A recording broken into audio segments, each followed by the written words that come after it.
वाचलेले आहे.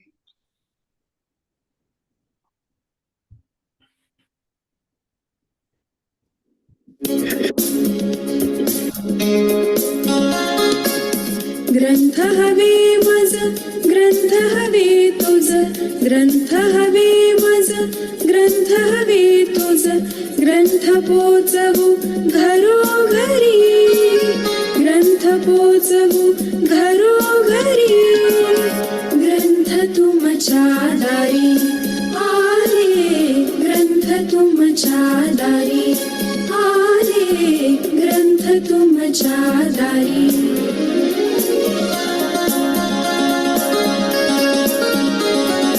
कुसुमाग्रज प्रेरणा मुची, वाचन संस्कृती जपावयाची, कुसुमाग्रज प्रेरणा मुची, वाचन संस्कृती जपावयाची, गावोगावी पेटी मधुनी, गावोगावी पेटी मधुनी, चाले वाचक वारी, ग्रंथ तुमच्या दारी आले, ग्रंथ तुमच्या दारी आले, ग्रंथ तुमच्या दारी.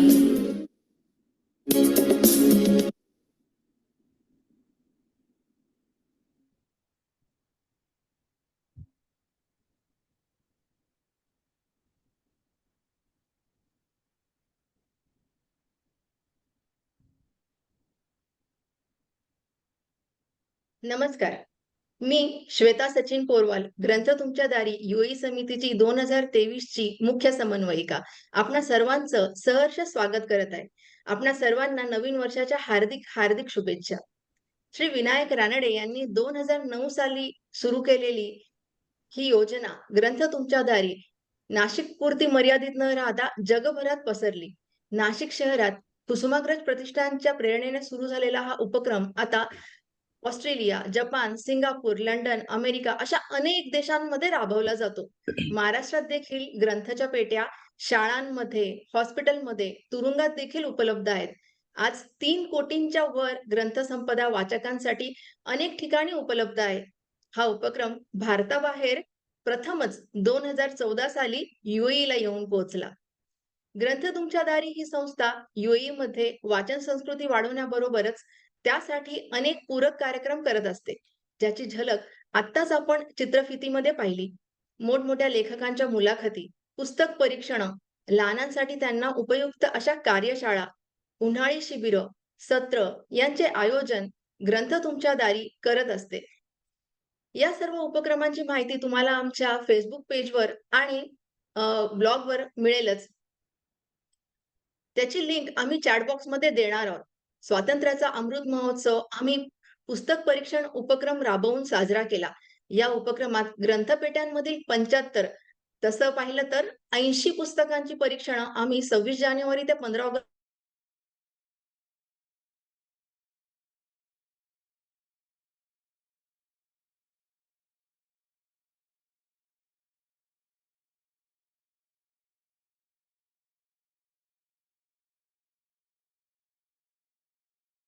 म्हणजेच डॉक्टर अब्दुल कलाम यांचा जन्मदिवस. त्या निमित्ताने साजरा केला जातो वाचन प्रेरणा दिवस. 2022 पासून आम्ही वाचन प्रेरणा दिवसाच्या निमित्ताने ओळख लेखकांची हा नवीन उपक्रम सुरू केला.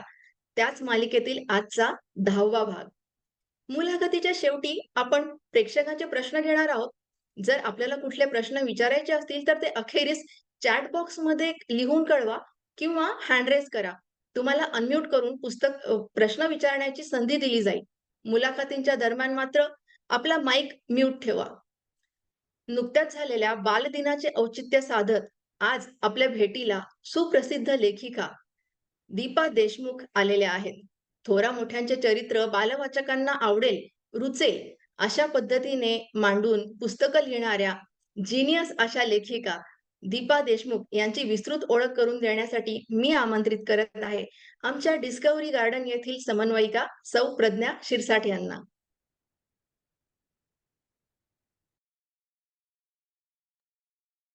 धन्यवाद श्वेता. इवलेसे रोप लाविले दारी तयाचा वेलू गेला गगनावरी या उक्तीप्रमाणे ज्यांची उज्ज्वल कारकीर्द आहे अशा सुप्रसिद्ध लेखिका आणि सामाजिक कार्यकर्त्या दीपाताई देशमुख आज आपल्यासोबत उपस्थित आहेत. दीपाताईंचा जन्म हा औरंगाबादचा. त्यांचं शिक्षणही त्यांनी औरंगाबादमध्येच पूर्ण केले. दीपाताई या वाणिज्य शाखेच्या द्विपदवीधर असून उत्तम संगीत विशारद आहेत. तसेच समुपदेशन म्हणजे रॅशनल इमोटिव्ह बिहेवियर थेरपी या विषयाच्या त्या गाढ्या अभ्यासिका आहेत. गुजगोष्टी, सिम्फनी, जीनियस, पाथफाइंडर, कॅनव्हास, जग बदलणारे ग्रंथ अशा 30ही पेक्षा अधिक सुप्रसिद्ध पुस्तकांच्या त्या लेखिका आहेत. इतकेच नव्हे तर मुलाखती, पुस्तक परीक्षण, मुखपृष्ठ निर्माण, मासिके, वृत्तपत्रे, दिवाळी अंक यांमधून लेखन असे त्यांचे अनेक पैलू आहेत. सामाजिक कार्यातील त्यांचा सहभाग हा वाखाणण्याजोगा आहे. महात्मा गांधी सेवा संघ या अपंगत्वावरती काम करणाऱ्या संस्थेत त्या समन्वयिका म्हणून कार्यरत होत्या. तसेच नर्मदा बचाव आंदोलनात त्या मेधा पाटकर यांच्यासोबत अग्रेसर होत्या. डॉक्टर अभय बंग आणि राणी बंग यांच्यासोबत त्यांनी युवांसाठीच्या निर्माण आणि कुमारवयीन मुलांसाठीच्या कुमार निर्माण या उपक्रमामध्ये समन्वयिकेची भूमिका पार पाडली होती. चांदोबा या मुलांच्या मासिकासाठी त्यांनी 4 वर्षे मराठी अनुवादाचे कार्य केले. मराठी शालेय पाठ्यपुस्तकात लिओनार्दो द विन्सी हा त्यांनी लिहिलेला धडा समाविष्ट करण्यात आलेला आहे. ठाणे जिल्ह्यातील आदिवासी सहज शिक्षण परिवार या संस्थेसाठी शिक्षण विभाग प्रमुख म्हणून कार्यरत असताना त्यांनी तब्बल 15 गावांसाठी कार्य केलेले आहे. एवढ्यावरच न थांबता त्यांनी विज्ञान, कला, साहित्याचा प्रसार आपल्या व्याख्यानातून महाराष्ट्रभर केलेला आहे. अलबत्त साहित्य आणि सामाजिक कार्यातील त्यांच्या या योगदानासाठी त्यांना अनेक पुरस्कारांनी गौरवण्यात आले. 2017 सालचा स्त्री सक्षमीकरणाबद्दलचा ज्ञानेश्वर मुळे फ्रेंड्स पुरस्कार, 2019 सालचा अभा बालकुमार साहित्य संस्था पुणे यांच्यातर्फे विज्ञान विभागातील पुरस्कार, 2020 साली रोटरी क्लब ऑफ पुणे पाषाण तर्फे साहित्यातील योगदानाबद्दल विशेष गुणवत्ता पुरस्कार, तसेच 2021 साली क्षितिज फाउंडेशन तर्फे दिला जाणारा साहित्यातला विशेष गुणवत्ता पुरस्कार हे त्यापैकीच काही मानाचे शिरोमणी. अशा या बहुआयामी व्यक्तिमत्वाशी आज आपण संवाद साधत आहोत. ही खरंच खऱ्या अर्थाने आनंदाची पर्वणीच आहे. दीपाताई, ग्रंथ तुमच्या दारी UAE परिवारातर्फे मी आपले स्वागत करते आणि मुलाखतीची पुढील सूत्रे मी डॉक्टर पल्लवी बाटके यांच्याकडे सुपूर्द करते. धन्यवाद. धन्यवाद प्रज्ञा, तुम्ही अतिशय छान शब्दात दीपाताईंची ओळख आम्हा सर्वांना करून दिली. दीपाताई, स्वागत आहे आजच्या या आपल्या ओळख लेखकाची या कार्यक्रमाच्या 10व्या भागामध्ये. जसं मगाशी सौ श्वेता यांनी सांगितलं तसं प्रेक्षकांना जर काही प्रश्न विचारायचे असतील तर त्यांनी ते चॅट बॉक्स मध्ये लिहून ठेवा. मुलाखतीनंतर आपण जो प्रश्नोत्तरांचा कार्यक्रम घेऊ त्यामध्ये तुम्ही आपले प्रश्न दीपाताईंना विचारू शकता. तर दीपाताई, मला पहिला प्रश्न तुम्हाला असा विचारायला आवडेल की तुमच्यामध्ये लेखनाची गोडी कशी निर्माण झाली? तुमचा लेखन प्रवास केव्हापासून सुरू झाला? सर्वप्रथम मी तुम्हा सगळ्यांचे मनापासून आभार मानते, कारण तुमच्या सगळ्यांसोबत मला प्रत्यक्ष नाही पण आता ऑनलाईन संवाद साधायची संधी मिळते. आणि तुमचा सगळ्यांचा म्हणजे विनायक रानड यांनी सुरू केलेल्या उपक्रमामुळे जो एक उत्साह आणि वाचनाबद्दलची जी एक, मी तर म्हणेन की योजना किंवा स्कीम असं नसून ही चळवळ आहे आणि या चळवळीचे तुम्ही सगळे शिलेदार आहात. त्यामुळे आधी मी तुमचं सगळ्यांचं अभिनंदन करते आणि तुमच्या पहिल्या प्रश्नाकडे वळते. लेखनाची गोडी कशी लागली? तर मला वाटतं की आपल्या सगळ्यांनाच लहानपणी घरात कोणीतरी आजी असेल, आई बाबा असतील, गोष्टी सांगत असतात. म्हणजे ती खरी पहिली आपली रुजवणूक असते. आणि माझंही तसंच झालं की मला गोष्टी ऐकणं आणि नंतर हळूहळू मी साधारणतः 3री पासूनच वाचायला लागले छोटी छोटी पुस्तकं. त्याचं कारण आमच्या घरात माझा मावस भाऊ औदुंबर म्हणून राहायला आला होता. तो खूप गुंड होता आणि वडील मोठे पोलीस अधिकारी DYSP होते. आणि मग त्याला पकडलं पोलिसांनी की त्यांना कळायचं हा साहेबांचाच मुलगा आहे आणि मग ते त्याला सोडून द्यायचे. त्यावेळेस खूप वैताग आला त्यांना आणि माझ्या वडिलांना त्यांनी सांगितलं की तू याला घेऊन जा आणि जरा सुधरवण्याचे प्रयत्न कर.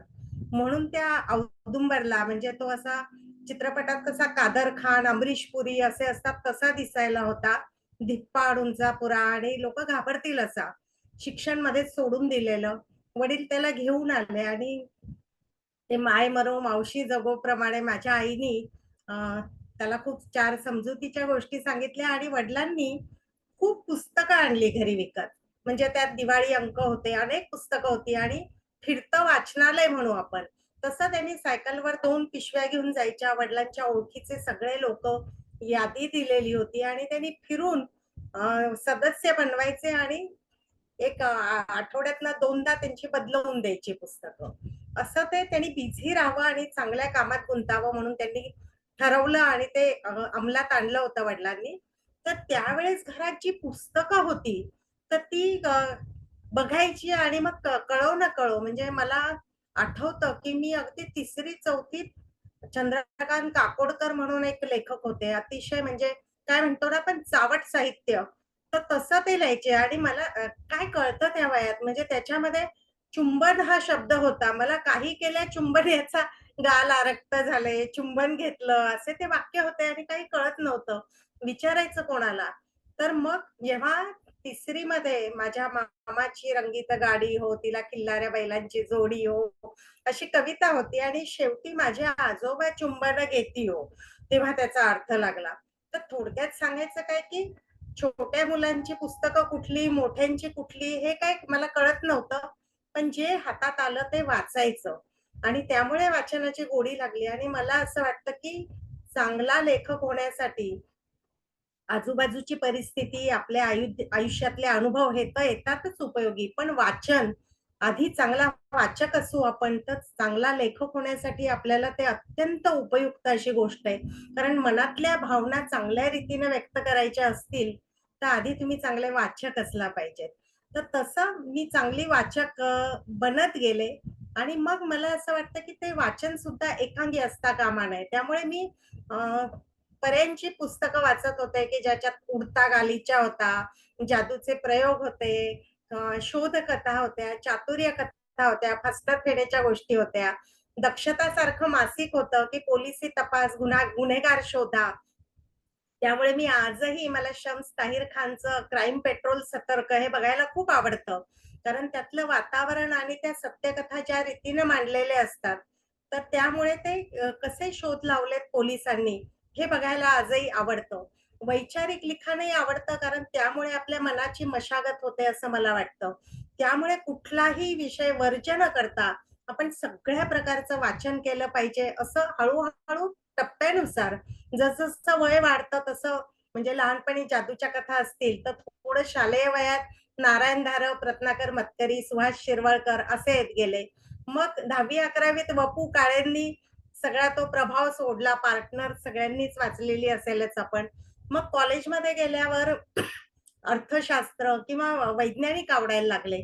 तर मला वाटतं, की आपल्या वयानुसार आपण जसे प्रगल्भ होत जातो, तसं ते वाचन वाढत गेलं आणि मग लिखाणाची सुरुवात कशी झाली, तर आम्ही सगळी भावंडं, मला 3 भाऊ आणि आम्ही दोघी बहिणी. आम्ही लहान. तर त्याच्यामुळे आम्ही संध्याकाळी शेकोटी करून हिवाळ्यात जेव्हा बसायचो, त्यावेळेस माझा सुनील नावाचा इंजिनिअर आहे तो भाऊ. तो आम्हाला सांगायचा, की 40-40 पेजेसच्या वह्या द्यायचा आणि म्हणायचा, की "उद्या इथे बसताना तुम्ही गोष्ट लिहून आणली पाहिजे." आता 3री-4थीच्या वयात काही लिखाण करण्याचं वय नव्हतं. पण जे आपण वाचलंय त्यातलंच काहीतरी ठसलेलं असायचं आणि मग राजा, आवडती राणी, नावडती राणी, अ, जादूगार, त्याचा शोध, पिंजऱ्यात तो पोपट आहे, त्याच्यात जीव अडकलाय. असं काय घालून ती गोष्ट पूर्ण करायची. आणि मग ती मोठ्याने वाचून दाखवायची त्या शेकोटीच्या प्रकाशात. तर मला वाटतं माझं पहिलं लिखाण ते 40 पेजेसच्या वह्यांमधलं होतं. आणि मग त्यामुळे असं झालं, की अक्षर सुवाच्य बनलं आणि लिहायचं कसं हे कळत गेलं. शाळेमध्ये आपली भित्तीपत्रकं असतात. त्याची मी संपादक होते आणि हस्तलिखित म्हणजे त्या हाताने लिहून ते भित्तीपत्रक पूर्ण करायचो आम्ही. चित्र पण आम्हीच काढायचो. त्यामुळे तिथे सुद्धा सवय लागली. कॉलेजमध्ये गेल्यावरही संपादक होते मराठी विभागाची. त्यामुळे मग त्या मासिकामध्ये कविता, लिखाण असंही झालं. पुढे आकाशवाणी औरंगाबाद केंद्रात मी अनाउन्सर म्हणून काम करत होते. युवावाणी विभागात लिखाणाचं काम करत होते. त्यामुळे साहजिकच तिथे स्क्रिप्ट रायटिंग हे सुद्धा सुरू झालं आणि मग कामाच्या ठिकाणी म्हणजे मी जेव्हा आदिवासी भागात होते, एकलव्य प्रकाशनामध्ये काम करत होते.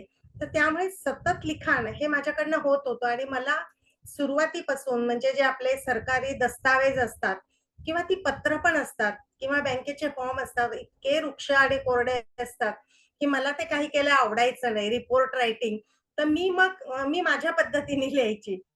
म्हणजे तो प्रसंग उभा राहिला पाहिजे डोळ्यासमोर. काय घडलं हे वृक्ष कोरडं काहीतरी जड बंबाळ शब्द वापरण्यापेक्षा सोपे-सोपे शब्द वापरून आणि कॉम्प्युटर मी शिकल्यामुळे मग चांगले फोटोग्राफ्स तिथले ते टाकणं आणि ते जे आपण लिहिलेला कंटेंट मजकूर आहे तो जिवंत करणं अशी सवय लागली. त्यामुळे मग चित्रपटाचं परीक्षण असेल किंवा आवडलेली कथा असेल, आवडलेली पुस्तकं असतील, यावर पण लिहायची सवय लागली. हळू-हळू मग दिवाळी अंक किंवा मग अनेक पर्यावरण, शिक्षण या पुस्तकांचं संपादन करणं, अशा रीतीने माझा तो लेखन प्रवास सुरू झाला आणि मग मी हळू-हळू पुस्तकं कशी प्रकाशित व्हायला लागली याकडे वळेलच. पण वाचनातून लिखाणाची सुरुवात झाली असं मी म्हणेन. अरे वा, किती छान. पण मग याच धर्तीवर मला पुढचा प्रश्न विचारायला आवडेल दीपाताई तुम्हाला, की वाचकांच्या अपेक्षेनुसार लिखाण केलं पाहिजे की स्वतःच्या? तुमचं काय मत आहे याच्यावर? अ, हा प्रश्न तुम्ही विचारताय ना, तर मला हा प्रश्न खूप महत्त्वाचा वाटतोय आणि कोणीही हा प्रश्नाच्या कोड्यात पडेल असा हा प्रश्न आहे. म्हणजे त्याबद्दल मी आधी तुमचं अभिनंदन करते, की तुमच्या मनात हा प्रश्न विचारावा असं आलं. याचा विचार करताना माझ्या असं लक्षात येतंय, की लोकांना काय हवंय किंवा मला काय वाटतंय याच्यापेक्षा सुद्धा मी जे काम करत केलीये, ते समाजातले प्रश्न बघून माझं काम सुरू राहिलेलं आहे. आणि म्हणून आता मला कथा, कल्पना, कविता याच्यापेक्षा सुद्धा जे समोरचे प्रश्न आहेत, त्या प्रश्नांबद्दलची मांडणी करणं जास्त गरजेचं आहे असं वाटतं. त्यामुळे मला जे वाटतंय किंवा बहुसंख्य समाजाला समजा मैं तो रस्ते पे जा रहा था सारखी गाणी आवडत असतील, तर मी त्या प्रकारचं लिखाण नाही करणार.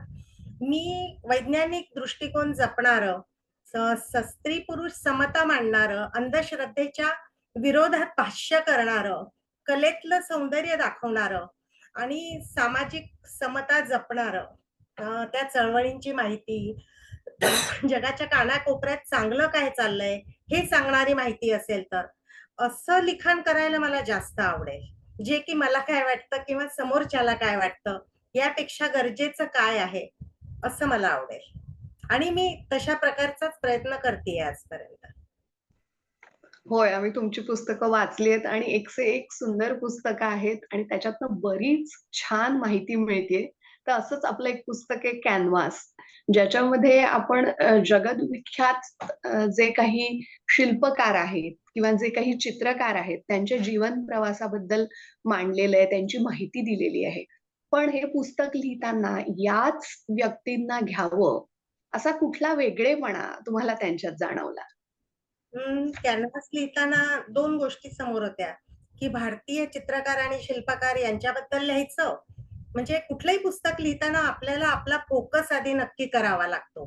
तर मला असं वाटलं, की भारतातल्या चित्रकारांबद्दल म्हणजे रवी वर्मांपासून अनेकांबद्दल बरंच लिहिलं गेलेलं आहे आणि जगप्रसिद्ध चित्रकार घ्यायचे तर त्यावेळेस अ, व्हॅन गॉग माधुरी पुरंदरेंनी लिहिलेलं आणि पिकासो.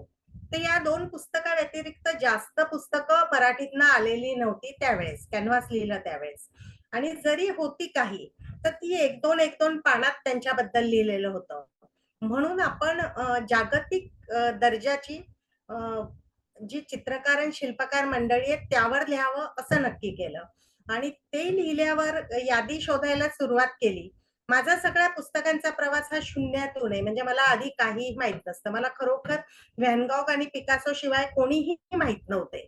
म्हणजे रेम्ब्रा माहीत नव्हता, पॉल सेझार माहीत नव्हता, टर्नर नाही, पॉल क्ली नाही, कोणी नाही. माझी चित्रकला ही म्हणजे त्रिकोणी डोंगर काढणं आणि 4 मराठीतल्या 4 आकाराचे पक्षी आकाशात उडणं, एवढीच होती चित्रकलेपर्यंतची समज आणि मर्यादा.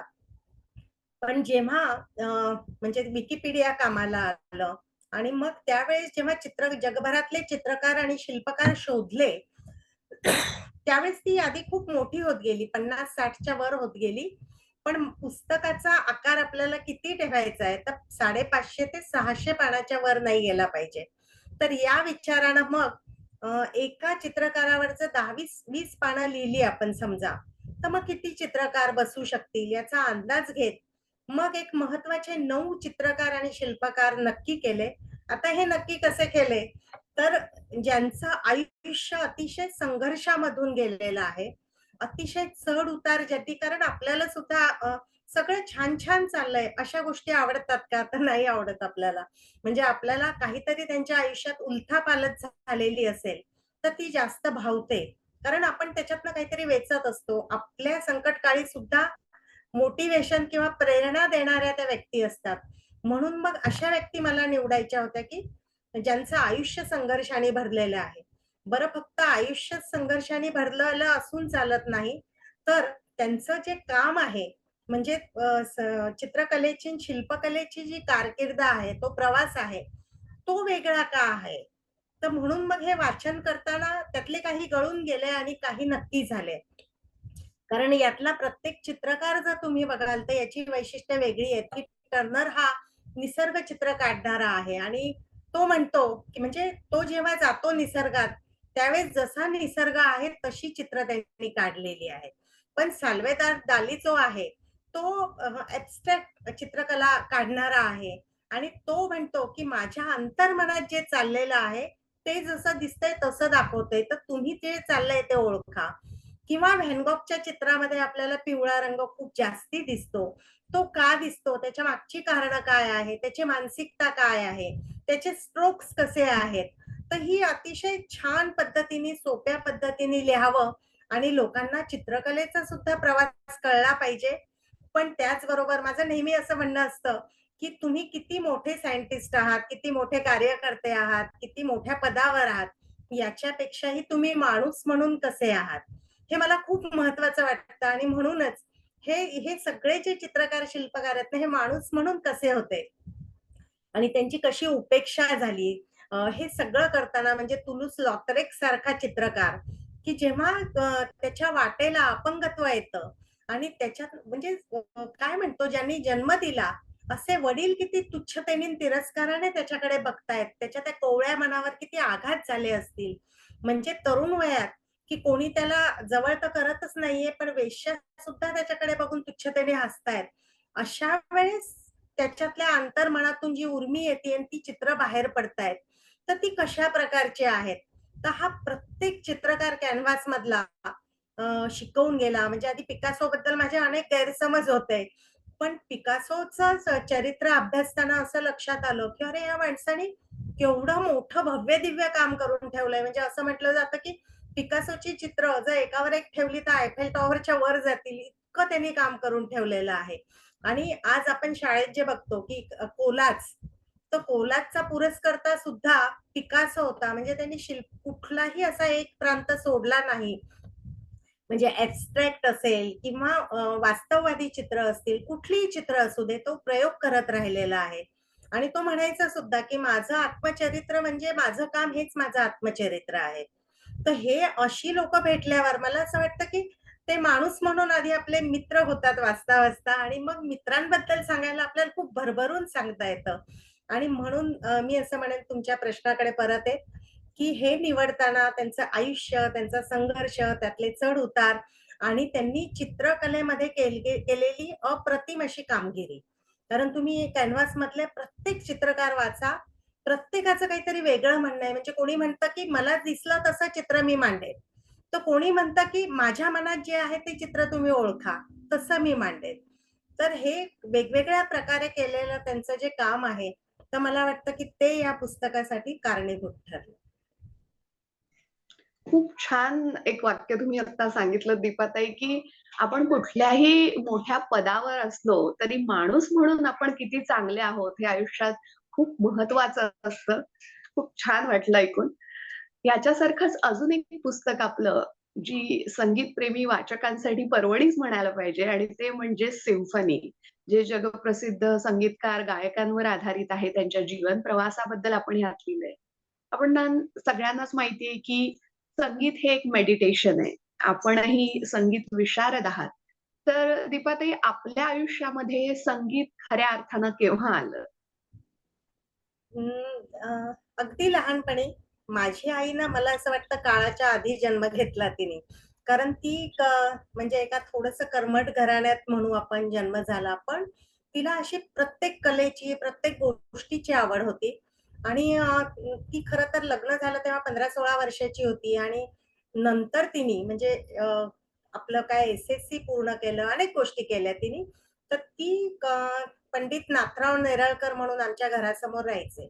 तर त्यांच्याकडे ती गाणं शिकायला जायची. म्हणजे आम्ही 5 भावंड त्यांचं सगळं करून ती गाणं शिकायला जायची.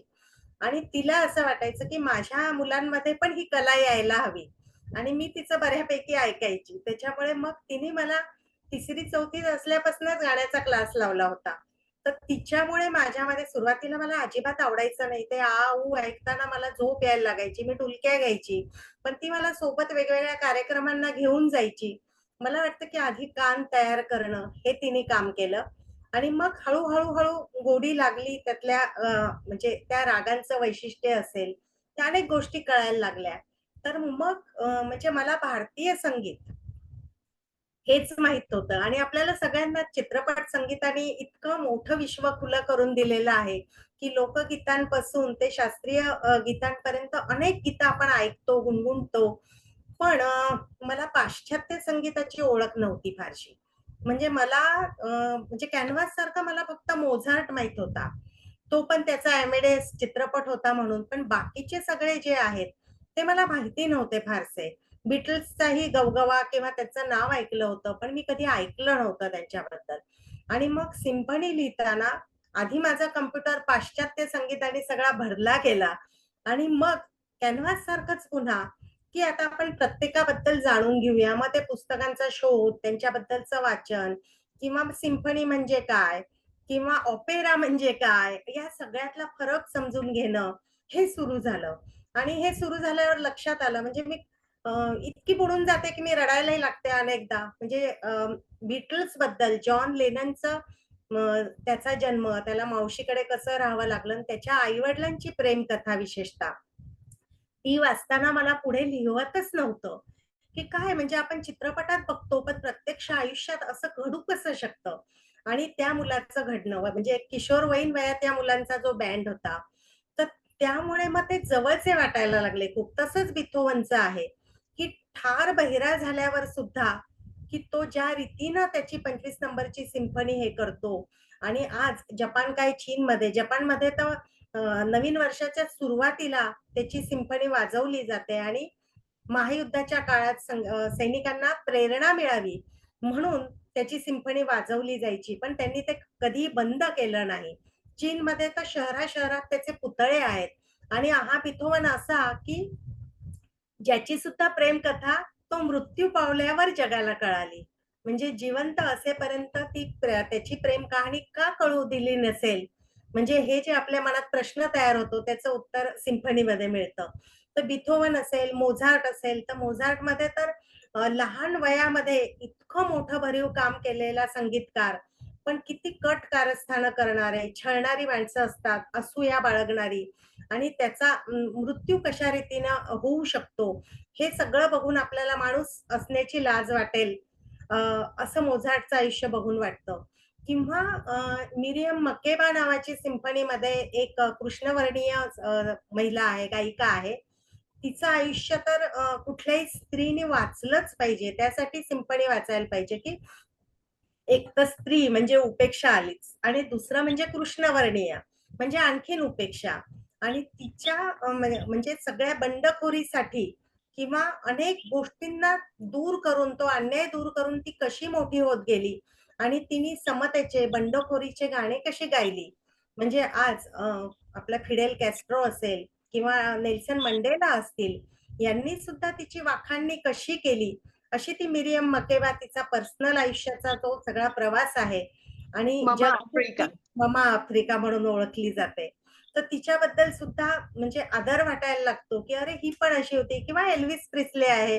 अ, अनेक जण असे आहेत या सिम्फनीमध्ये, की त्यांच्यामुळे संगीत हे फक्त कोण्या एकाची मक्तेदारी नाही, ते वैश्विकच असू शकतं, असतं. अ, असं म्हटल्यानंतर हे पुस्तक जेव्हा आलं, या पुस्तकाचं वैशिष्ट्य असं की आम्ही पहिल्यांदा सुरुवातीला याच्यात क्यूआर कोडची रचना केली, की क्यूआर कोडवर स्कॅन केलं, की तुम्हाला मायकेल जॅक्सन बद्दल वाचताना त्या क्यूआर कोडला मोबाईलनी बघितलं, की त्याची गाणी सुरू होतात त्या प्रसंगानुरूप. तर हा पहिला प्रयोग अशा पुस्तकामध्ये केला गेला. त्याच्यानंतर अच्युत गोडबोले आणि मी अनेक प्रयोग केले सिम्फनीचे, गाण्याचे कार्यक्रम.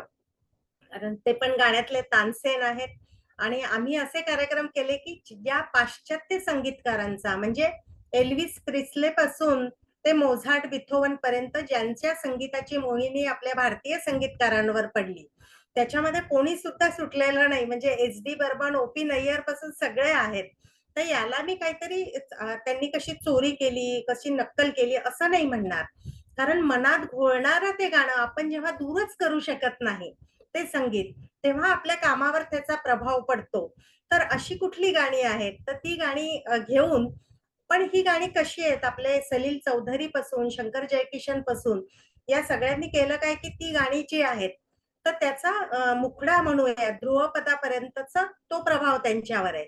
पुढे अंतरा किंवा पुढे कडवं जे आहे, ते त्यांची स्वतःची क्रिएशन आहेत.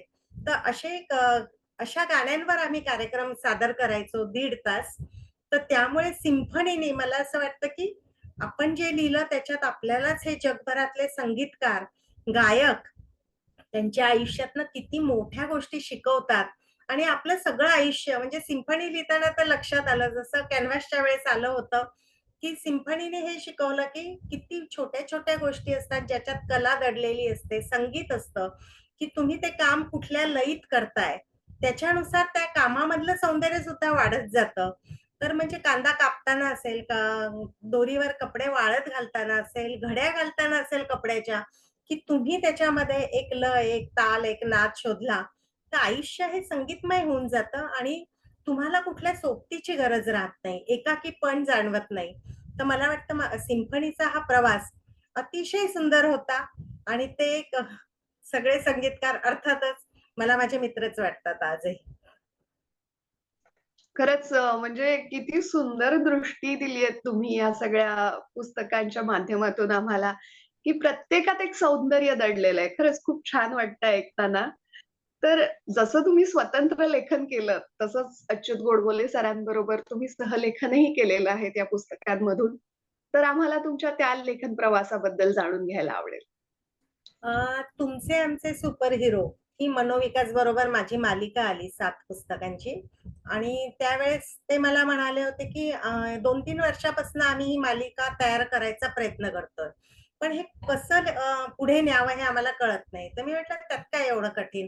अ, आपण असे आत्ताचे आयडॉल निवडावेत असं मला वाटतं. याचं कारण झालेली लोकं असतील तर किशोरवयीन मुलं म्हणतील, की आम्ही कुठे बघितले ते आता. तर आपण आता जिवंत असलेली अशी लोकं निवडू आणि त्यांच्यावर लिहूयात आणि फक्त तुमचे आमचे सुपर हिरोच्या आधी सुपर हिरो हे नाव ठरलं होतं. तर आपण तुमचे आमचे म्हणू, की जे आपल्यात आहेत लोकं. ते म्हणाले, "तुम्हीच सुरुवात करा" आणि मग मी अनिल अवचट पासून सुरुवात केली.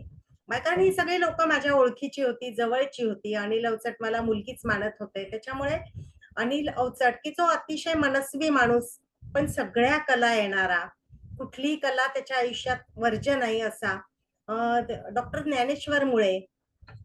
ज्ञानेश्वर मुळे म्हणजे ज्यांना पासपोर्ट मॅन ऑफ इंडिया म्हणून आज ओळखलं जातं, की इतका किचकट प्रश्न 4 कागदपत्रांवर त्यांनी सोपा करून टाकला. आणि अतिशय गरिबीतून अब्दुल लाट सारख्या छोट्याशा गावातून आलेला माणूस परराष्ट्र खात्याचा मुख्य सचिव होतो. आणि विदाऊट अपॉइंटमेंट सुद्धा ज्याला कोणी भेटू शकतं. तर अशा माणसाबद्दल लिहावंसं वाटलं. अरविंद गुप्ता ज्यांना पद्मश्री मिळाली, की कुठेही परदेशात उत्तम नोकरी करत हा IITतला इंजिनिअर माणूस छान सुखवस्त आयुष्य जगू शकला असता. पण विज्ञान प्रसारासाठी संपूर्ण आयुष्य वेचणारा आणि खादीच्या काय म्हणतो आपण पायजमान झब्ब्यावर राहणारा हा माणूस, की वैज्ञानिक खेळणीमधून त्यांनी किती जणांची आयुष्य बदलवली आहेत. किंवा डॉक्टर आनंद नाडकर्णी. IPH सारखी फक्त संस्थाच नाही, तर मी नेहमी त्यांना म्हणते, की उत्साहाने कोसळणारा धबधबा आहे हा माणूस म्हणजे. तो कधीही थकलेला, कपाळावर आठी असलेला आपण बघणार नाही.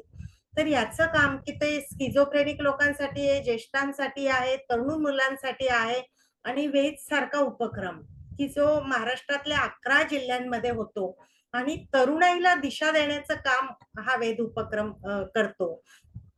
त्यामुळे ह्या अशा सगळ्या लोकांवर लिहिताना तुमची आमची सुपर हिरोनी सुरुवात झाली आणि ती पुस्तकं खूप छान. प्रकाश आमटे पण आहेत त्यामध्ये, की मला असं वाटतं महात्मा गांधी नंतर जो मला इतका साधा माणूस भेटला तो म्हणजे डॉक्टर प्रकाश आमटे आणि मंदाकिनी आमटे.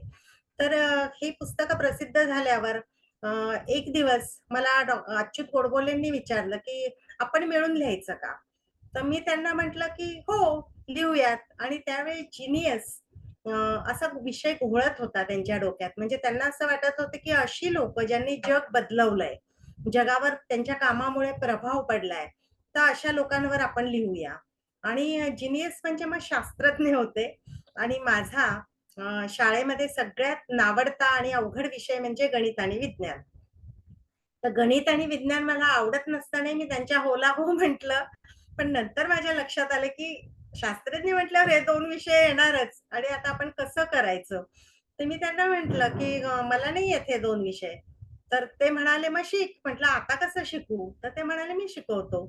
आणि मग तिथून ती सुरुवात जी झाली, की त्यांनी मला अक्षरशः म्हणजे आता अणुविज्ञानमध्ये Marie Curie, Lise Meitner, Oppenheimer, Richard Feynman हे सगळे घ्यायचे होते. तर मला मुख्य म्हणजे अणु, रेणू इथपासून समजून घ्यायचं होतं किंवा अणुऊर्जा कशी तयार होते किंवा अणु बॉम्ब कसा तयार होतो आणि हे मला कळायचं असेल तर आधी हे सगळं विज्ञान कळणं आवश्यक होतं, की न्यूट्रॉन, इलेक्ट्रॉन किंवा हे सगळे कक्षेत कसे फिरतायत.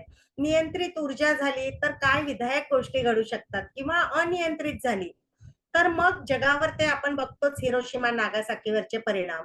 हे कसं घडू शकतं आणि खरोखर अच्युत गोडबोले यांनी मला बसून कागद पेन हातात घेऊन सगळं हे दाखवलं कागदावर आणि त्यावेळेस मला वाटलं, की असे शिक्षक जर प्रत्येकाला भेटले, तर कशाला या विषयांची भीती वाटेल. आणि मला इतकं आवडलं, की म्हणजे ते शिकून झाल्यावर म्हणजे मी नेहमी सांगते सगळ्यांना, की आमच्याकडे येणारी काम करणाऱ्या मावशी किंवा पेपर टाकणारा मुलगा या सगळ्यांना मी त्यानंतर महिनाभर घरात घेऊन बसवायची, चहा द्यायची आणि मग म्हणजे माझा गनिमी कामा वेगळाच असायचा. मला त्यांना अणुऊर्जा कशी तयार होते सांगायचं असायचं आणि मी त्यांना सांगायची. म्हणजे त्यांना ते काय कामाचं आहे, काही नाही मी विचारच करायची नाही. पण एक 15-20 मिनिट मी त्यांना ते सगळं समजावून सांगायची. तर मग त्यातनं हे जीनियस तयार झालं आणि जीनियस हे जवळपास 36 शास्त्रज्ञांवरची मालिका आहे.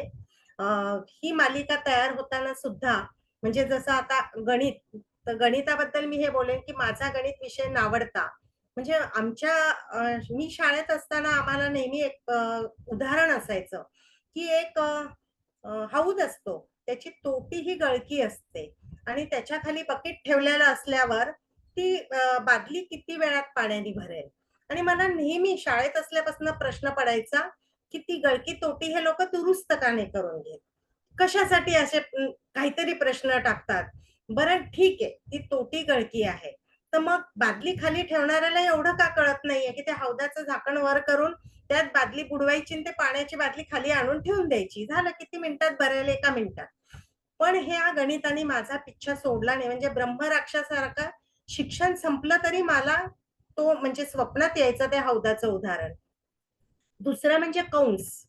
म्हणजे ते पुराण कथेतला राक्षस कंस आहे ना, तसाच मला ते कंस वाटतात. साधे कंस नाही, वेगवेगळ्या प्रकारचे कंस. बरं मला बँकेत कॅशियर म्हणून नोकरी मिळाली असती, तर मला पहिल्याच दिवशी काढून टाकलं असतं, सस्पेंड केलं असतं. याचं कारण 10, 20, 30 या बेरजा सुद्धा मी नीट नाही करायची. तर 3.89 गुणिले 4.7 दशांश कसं करायचं? अरे साधी बेरीज वजाबाकी नीट जमत नाही. तुम्ही हे काय टाकताय? त्याच्यामुळे आणि पुन्हा सगळ्यात महत्वाचं गणितामध्ये समजा. हे समजाने तर माझं डोकंच बधीर केलं. सरळ थेट बोलावं माणसाने. समजा न बिमजा कशाला आणि गणिताची सगळी इमारत त्या समजावर उभी असते. पुन्हा त्याच्यात सुद्धा असे छान म्हणजे काय म्हणतो ना आपण पल्लवी, श्वेता, राहुल इतकी सुंदर नावं असताना एक्स, वाय अशी घाणेरडी, रुक्ष, कोरडी नावं त्याच्यात असतात. त्यांच्या डोक्यावर पुन्हा काहीतरी देऊन ठेवतात, की स्क्वेअर, क्यूब वगैरे. तर हे सगळं बघून मला गणित कधीही आवडलं नव्हतं. विज्ञानाचं पण तीच कथा होती. तर विज्ञान आणि गणित हे न आवडल्यामुळे मी या विषयापासून दूर होते. पण जे अच्युत गोडबोलेंमुळे हे विषय माझे दोस्त बनले आणि मग लक्षात पण आलं माझ्या, की गणित आणि विज्ञान हे आपल्या आयुष्याचा पायाच मुळी या 2 विषयावर अवलंबून आहे. निसर्गात आपण बघितलं तर लक्षात येतं, की प्रत्येक गोष्ट प्रमाणबद्ध आहे. माझी उंची कमी आहे, तर माझे पाय लांब किंवा वरचं शरीर छोटं असं नाही होत ना. ते सुद्धा निसर्गाने सगळं प्रमाणात बनवलेलं असतं. झाड बघितलं, पानं बघितली, तर मग ह्या सगळ्या ह्याच्यात जर गणित असेल, तर मग आपण गणितापासून घाबरून कसं चालेल? तेच विज्ञानाचं आहे, की विज्ञान आपल्या आयुष्याला दृष्टिकोन देणारं, दिशा देणारं असेल, तर विज्ञानाची आपण जर पाठ किंवा आपण कास सोडली, तर आपलं आयुष्य अंधश्रद्धेमध्ये काय म्हणतो जखडणारं असं असेल. म्हणून माझी जी सुरुवात झाली अच्युत गोडबोलेंबरोबर लिखाणाची, ती याच रीतीनं झाली, की मला त्यांच्याकडनं शिकायला खूप मिळालं. उदाहरणार्थ, कधीही कंटाळा न करणं, 10 वेळा लिहावं लागलं, तरी ते लिहीत राहणं. अ, आता बस झालं, असं कधीही न म्हणणं, कपाळावर आठी न आणणं आणि पुन्हा-पुन्हा सातत्याने लिहून परिपूर्णता आली पाहिजे त्या लिखाणात, पण ती येताना त्यातलं सौंदर्य नष्ट होता कामा नये.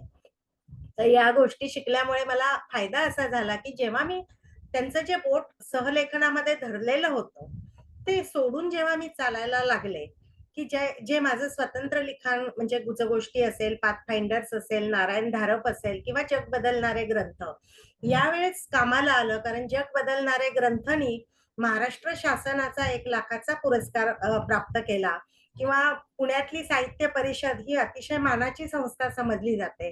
त्यांचा पुरस्कार मिळाला किंवा असे अनेक पुरस्कार जे ग्रंथनी मिळाले, ते मी बोट सोडून चालायला लागल्यावर मिळालेले आहेत. आणि मला असं वाटतं, की हे मी त्यांच्याजवळ शिकल्यामुळे मिळालेले आहेत. त्यामुळे माझा सहलेखनाचा आमचा जो प्रवास होता, तो अतिशय सुंदर आणि छान होता. म्हणजे मला स्वतंत्रपणे वाटचाल करण्यासाठी तो खूप प्रेरणादायी होता असं मी म्हणेन. खरंच म्हणजे मी आता पुढचा प्रश्न जीनियस आणि तुमचे आमचे सुपर हिरोवर घेणारच होते, की हे लिहिण्यामागे तुमचा विचार. पण ह्यातनं मला नक्की कळतंय, की आज जर मुलं आणि त्यांचे पालक इथे उपस्थित असतील, तर त्यांनी निश्चित लक्षात घ्यायला पाहिजे, की गणित आणि विज्ञान हे आयुष्यात अतिशय महत्त्वाचे असतात. त्यामुळे त्यांची कास कधीही सोडली नाही पाहिजे. जसं आता आपण म्हणालात दीपाताई, की जग बदलणारे ग्रंथ, मला शासनाचा पुरस्कार लाभलेला आहे. तर हे पुस्तक लिहिताना जे ग्रंथ तुम्ही निवडलेत, ते ग्रंथ निवडण्याचं काय कारण होतं? तेच ग्रंथ निवडण्याचं काय कारण होतं? कारण आता आपल्या आयुष्यावर प्रभाव टाकणारे वेगवेगळे ग्रंथ असू शकतात. पण इतकं सुंदर प्रभावशाली पुस्तक लिहिताना हेच ग्रंथ घ्यावेत, असं तुम्हाला का वाटलं? जिनियस लिहिताना हा विचार होता, की ज्या अशी लोकं, की ज्यांनी आपल्या कामाने जग बदलवलं किंवा जगावर परिणाम झाला त्यांच्या कामामुळे, तर त्या लोकांविषयी आणि त्यांच्या कामाविषयी असं जिनियस मालिका तयार झाली 36 शास्त्रज्ञांची. मला शेवटी सांगायला आवडेल, मला जो रिचर्ड फाइनमन आणि लुई पाश्चर हे माझे अत्यंत आवडते शास्त्रज्ञ आहेत. त्यांच्याविषयी मी जाता-जाता नंतर सांगेन. पण ग्रंथ ही अशी म्हणजे डोक्यात कल्पना होती, की असे ग्रंथ जगभरातले, की ज्या ग्रंथांनी जगावर परिणाम केला किंवा प्रभाव पाडला. तर मग असे कुठले ग्रंथ आहेत? तर असे यादी करायला सुरुवात केली ना, त्यावेळेस 200च्या वर यादी केली.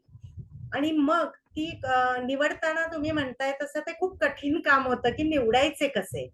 तर मग मला असं वाटतं, की कदाचित म्हणजे वैज्ञानिक दृष्टिकोन किंवा कलेची आवड किंवा सामाजिक काम माझं, यामुळे मग त्या पुस्तकांची निवड करणं सोपं झालं. म्हणजे असं झालं, की अ, माझा स्वतःचा दृष्टिकोन काय याच्यापेक्षा जगातले बहुसंख्य लोक कुठल्यातरी धर्माला मानतात. त्या धर्मावर त्यांची अढळ अशी श्रद्धा असते. मग असे धार्मिक ग्रंथ हे यात असले पाहिजेत, असं मला वाटतं. म्हणजे माझा धर्म जर हिंदू असेल आणि मला भगवद्गीता महत्त्वाची वाटत असेल, तर नकळत कुराण याच्याबद्दल गैरसमज कधी-कधी तयार होतात. कारण आपण वाचलेलं नसतं आणि वाचलेलं नसताना समोरची व्यक्ती कशी वागते याच्यावरनं आपण ते गैरसमज करतो. त्यामुळे मग कुराण पण समाविष्ट झालं. मग बायबल तर यायलाच हवं ना. मग बायबल पण आलं. म्हणजे खरं तर याच्यात गुरु ग्रंथ साहिब घेता नाही आलं. पण हे सगळे धार्मिक ग्रंथ आले. धार्मिक ग्रंथानंतर अर्थशास्त्रावरचे ग्रंथ, की अर्थशास्त्र सुद्धा आपलं आयुष्य अर्थाशिवाय पुढे जातच नाही. त्यामुळे मग दास कॅपिटल असेल, चाणक्याचं अर्थशास्त्र असेल किंवा वेल्थ ऑफ नेशन्स असेल, असे अनेक म्हणजे क्रुगमन अनेक जण जी होती, तर त्यातली काही पुस्तकं जी आहेत. बरं, ही पुस्तकं अशी नाही आहेत की फक्त भारतात गाजली.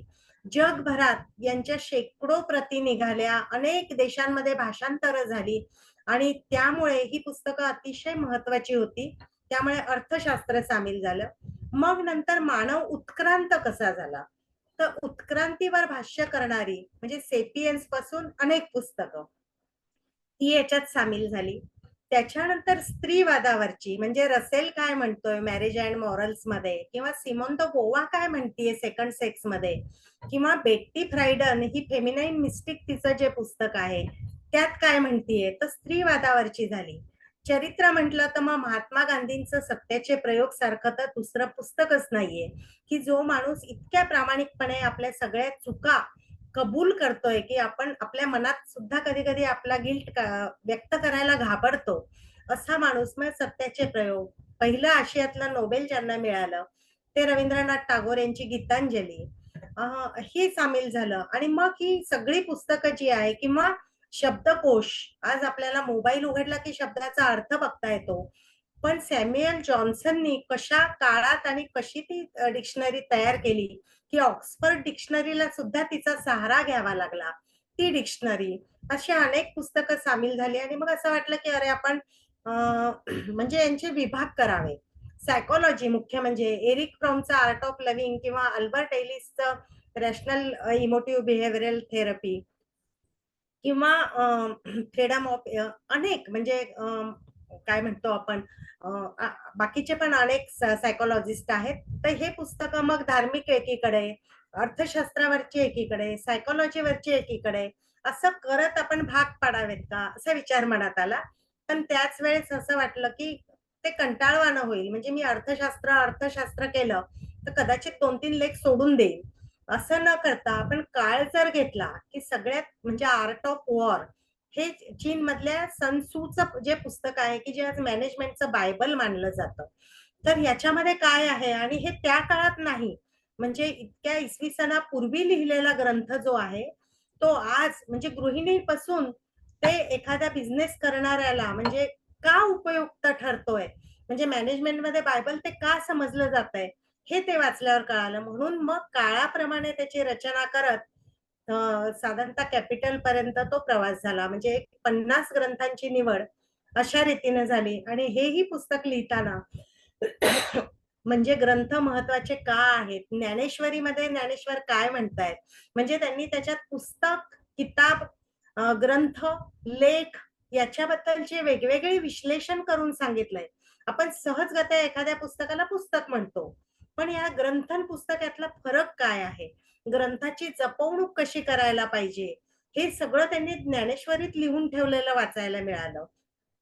किंवा अलेक्झांडर सारखा काय सम्राट, की त्या पुस्तक वेडा कसा होता, किंवा आपण भारताची संस्कृती नालंदा आणि तक्षशिला, तर नालंदा विद्यापीठात 9 मजली ग्रंथालय कसं होतं, लाखो म्हणजे काय म्हणतो आपण विद्यार्थी शिकून गेले, एका वेळेस 15,000 विद्यार्थी कसे शिकत होते, किंवा तिथला आपण आज वॉचमन म्हणतो, तर तो द्वारपाल, त्याला द्वारपंडित म्हटलं जायचं, आणि तो प्रवेश परीक्षा घ्यायचा, म्हणजे एंट्रन्स एक्झाम तो घेऊन मग आत त्या विद्यार्थ्याला प्रवेश मिळायचा. कुठल्याही जातीचा, धर्माचा कुठलीही व्यक्ती तिथे शिकू शकायची. पण ते नष्ट कसं झालं त्याची सुद्धा कहाणी आहे. आणि असे सगळं जे आहे ते म्हणजे या पुस्तकांविषयी लिहिताना आधी कळत गेलं.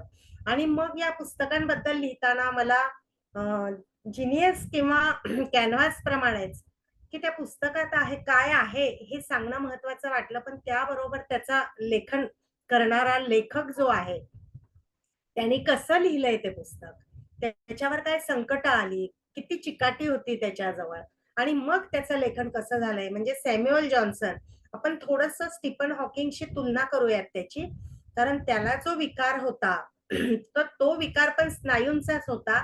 म्हणजे त्याला प्रत्येक गोष्ट करण्यासाठी इतके कष्ट पडत होते. तेव्हा काही विकिपीडिया किंवा इंटरनेट नव्हतं. तर एक हाती 10 वर्ष काम करून 1.5 लाख शब्द ज्यांनी डिक्शनरीत गोळा केलेले आहेत, त्या काळामध्ये अश्लील शब्द डिक्शनरीत समाविष्ट व्हायचे नाहीत. तर ते सगळे शब्द घेऊन त्यांनी इव्हन अगदी शेक्सपियर वगैरेचं सुद्धा त्यांनी वाक्प्रचार घेतलेले. तर आपल्या आजारावर मात करून सॅम्युअल जॉन्सननी जे काम केलंय किंवा बेट्टी फ्रायडनचं फेमिनाईन मिस्टिक हे सुद्धा फेमिनिझमवरचं बायबल समजलं जातं. तिचं वैयक्तिक आयुष्य म्हणजे ती असं म्हणते त्यात, की जेव्हा मी लग्न झालं कॉलेजमधनं इकडे-तिकडे गेल्यावर आपण जेव्हा एक 15-20 वर्षांनी मैत्रिणी भेटतो ना, तसं त्यांचं गेट टुगेदर झालं आणि त्यावेळेस ती पत्रकार होती. तिच्या लक्षात आलं, की यांच्याकडे घर आहे, छान नवरा आहे, छान गोंडस मुलं आहेत. पण प्रत्येक स्त्री काहीतरी तिच्यात मिसिंग आहे आणि तिला त्या सगळ्यांशी बोलताना लक्षात आलं, की तिचं अस्तित्व, तिचा नवरा, तिचं घर, तिची मुलं इतकंच नाहीये. तिला तिचं अस्तित्व नाहीये. त्याच्यामुळे तिला ते समजत नाहीये तिच्यात काय नाहीये. आणि मग ती अशा वेगवेगळ्या स्तरातल्या हजारो स्त्रियांना भेटली. तिने the problem that has no name नावाचा एक लेख लिहिला. पण त्यावेळेस अमेरिकेमध्ये कुठल्याही वर्तमानपत्रात तो छापला गेला नाही. उलट तिच्यावर टीका झाली, की ही स्त्रियांना बिघडवायचं काम करतीये, ही घरफोडी आहे, हिला चांगले संसार चाललेले बघवत नाहीये. पण तिने म्हणजे आपली चिकाटी न सोडता 2 वर्ष, मला वाटतं 4 वर्ष काम करून पुस्तकच लिहिलं त्याच्यावर. आणि त्या पुस्तकामध्ये तिला त्या म्हणजे स्त्रीसाठी शिक्षण किती महत्वाचं आहे, तिचं स्वावलंबी असणं किती महत्वाचं आहे आणि बेट्टी फ्रायडनच्या चळवळीचं, लिखाणाचं महत्व असं, की समान वेतन कायदा हा तिच्या कामाचं फलित आहे. त्यामुळे हे अशी जी लोकं आहेत, की त्यांच्या पुस्तकांचा, त्यांच्या कामाचा आज आपण त्याची फळं चाखतो आहोत. तर मग ती लोकं आपल्याला माहीत असली पाहिजेत आणि त्यांचा तो प्रवास माहीत असला पाहिजे मुख्य म्हणजे. त्याच्यामुळे अ, हेच ग्रंथ लिहिताना सुद्धा खूप तितकीच मजा आली आणि पुस्तकं निवडणं झाल्यावर म्हणजे एरिक फ्रॉमचं सगळ्यात आवडतं पुस्तक माझं आर्ट ऑफ लव्हिंग आहे, की प्रेम म्हणजे असं बघितलं, घंटी वाजली मनात अन् झालं, इतकं साधं असतं का प्रेम? तर प्रेम करणं ही कशी कला आहे, हे तो ज्या पद्धतीने सांगतो आणि ती कला आत्मसात करण्यासाठी तुम्हाला काय-काय करावं लागतं. आणि मग या प्रेमामध्ये आई-वडिलांचं प्रेम, अ, भावंडांमधलं प्रेम, प्रियकर प्रेयसीचं प्रेम, वैश्विक प्रेम, सगळ्या प्रेमांबद्दल तो बोलतो. मुख्य म्हणजे मला हे पुस्तक लिहावं यासाठी वाटलं, की आज म्हणजे भारतामध्ये, महाराष्ट्रामध्ये विशेषतः अ, स्पर्धा परीक्षांसाठी लहान-लहान गावातनं लोकं स्वप्न बघून येतात हे तरुण मुलं आणि इंग्रजी त्यांचं कॉलेजपर्यंत तितकं पक्कं नाही राहत. त्यामुळे न्यूनगंड असतो मनात आणि स्पर्धा परीक्षांसाठी ही इंग्रजी पुस्तकं वाचणं त्यांना खूप कठीण होऊन बसतं. अनेक अर्थ समजत नाहीत. तर अशा वेळेस या जर 50 ग्रंथांची मी ओळख करून दिली, तर त्यांचं काम सोपं होईल आणि मराठीतून वाचल्यामुळे त्यांना आकलन त्यांचं जास्त होईल. म्हणून सुद्धा तो एक विचार होता आणि पण लिहिल्यावर लक्षात आलं, की स्पर्धा परीक्षाच नाही, तर साध्या गृहिणीचं काय, विद्यार्थ्यांचं काय किंवा पालकांचं काय, सर्वसामान्य माणसाचं म्हणजे अगदी शेतकरी प्लंबर असू देत, त्याला आपलं आयुष्य समृद्ध करायचं असेल, तर या जगाची ओळख झाली पाहिजे, या ग्रंथांची ओळख झाली पाहिजे आणि म्हणून ग्रंथाची निर्मिती झाली. खूप छान. म्हणजे हा जो प्रवास उलगडून तुम्ही सांगताय त्या लिखाणावरच्या कथा खूप छान वाटतं ऐकायला. तर दीपाताई तुम्हाला स्त्री सशक्तीकरणाचा पुरस्कार देखील लाभलेला आहे. आणि आपलं असंच एक पुस्तक आहे, कथासंग्रह आहे गुजगोष्टी, ज्याच्यामध्ये तुम्ही स्त्री जीवनाचा प्रवास वेगवेगळ्या टप्प्यांमध्ये उलगडून सांगितलेला आहे. तर स्त्रीचं भावविश्व रेखाटावं, तिच्या मनाला वाट मोकळी करून द्यावी, असं आपल्याला का वाटलं? याचं काही विशेष कारण होतं का? मला पहिल्यापासूनच हा प्रश्न पडलेला आहे आणि माझं त्यावर लिखाण चालू आहे. म्हणजे मी स्त्री आहे, तर माझा प्रवास आदिम काळापासून आजपर्यंत माझ्या आयुष्यात काय, माझ्या म्हणजे स्त्रीच्या आयुष्यात काय बदल होत गेले आणि आज ती कुठल्या टप्प्यावर उभी आहे आणि पुढची तिला अजून किती वाटचाल करायची आहे. तर एक स्त्री नावाचं पुस्तक माझं चालू आहे अनेक वर्षांपासून. पण कथा एखादा प्रसंग असा घडतो, की तो मनाला भिडतो आणि त्याच्यातून कथांची निर्मिती होते आणि मी मध्ये म्हटलं तसं, की मला लिखाण याच पद्धतीचं करायला आवडतं, की कुठला तरी प्रश्न आहे. तर स्त्रियांचं भावविश्व म्हणण्यापेक्षा मी असं म्हणेन, की एखादी मुलगी असते आणि 12-14 वर्षाच्या मुलीला, की जे माझ्या, तुमच्या सगळ्यांच्याच आयुष्यात घडलेला प्रसंग आहे, की काहींना आई-वडील सांगतात आणि काहींना अजिबातच माहिती नसते, अनभिज्ञ असतात आणि अशा वेळेस तिच्या आयुष्यामध्ये खळबळ उडवणारी एक घटना घडते, ती म्हणजे मासिक पाळी. तिचं सगळं भावविश्व तिथून बदलून जातं. म्हणजे ज्या घरात इथे अनेक धार्मिक संदर्भ असतात, तिथे तुला कावळा शिवलाय, तू बाजूला बस आणि मग तू मुलांशी बोलू नकोस, तू मोठ्याने हसू नकोस, तू 7च्या आत घरात राहा, तू हे कपडे घालू नकोस, तू दात दाखवत हसू नकोस, तू आता घरातली कामं शिकली पाहिजे. एक ना अनेक अशा गोष्टी घडायला लागतात. आज आपण जग बदललंय असं म्हणतो, पण तरीही हे 1-2% बदललंय स्त्री पुरुषांच्या बाबतीत. आज आपण कितीही समानतेच्या गप्पा मारल्या, तरी घरामध्ये कमरेला पदर खोचून किंवा ओढणी खोचून स्त्रीलाच ओट्याजवळ उभं राहावं लागतं. तर अशा मुलीच्या मनात त्यावेळेस काय उलथापालथ होते आणि तो तो कावळा तिचं आयुष्य कसं बदलवून टाकतो. तिने काय करावं यापेक्षा तिने काय करू नये याची कशी यादी तिच्या पुढे वाचली जाते. तर अशी एक कथा त्याच्यात सामील आहे. किंवा आपल्या घरात काम करायला येणाऱ्या ज्या स्त्रिया असतो, कष्टकरी वर्ग असतो. तर माझ्याही आयुष्यात अशा कष्टकरी ज्या महिला आल्या, की एक मुस्लिम होती किंवा एक हिंदू होती, वेगवेगळ्या धर्माच्या, पण या प्रत्येकीची कथा वेगळी होती.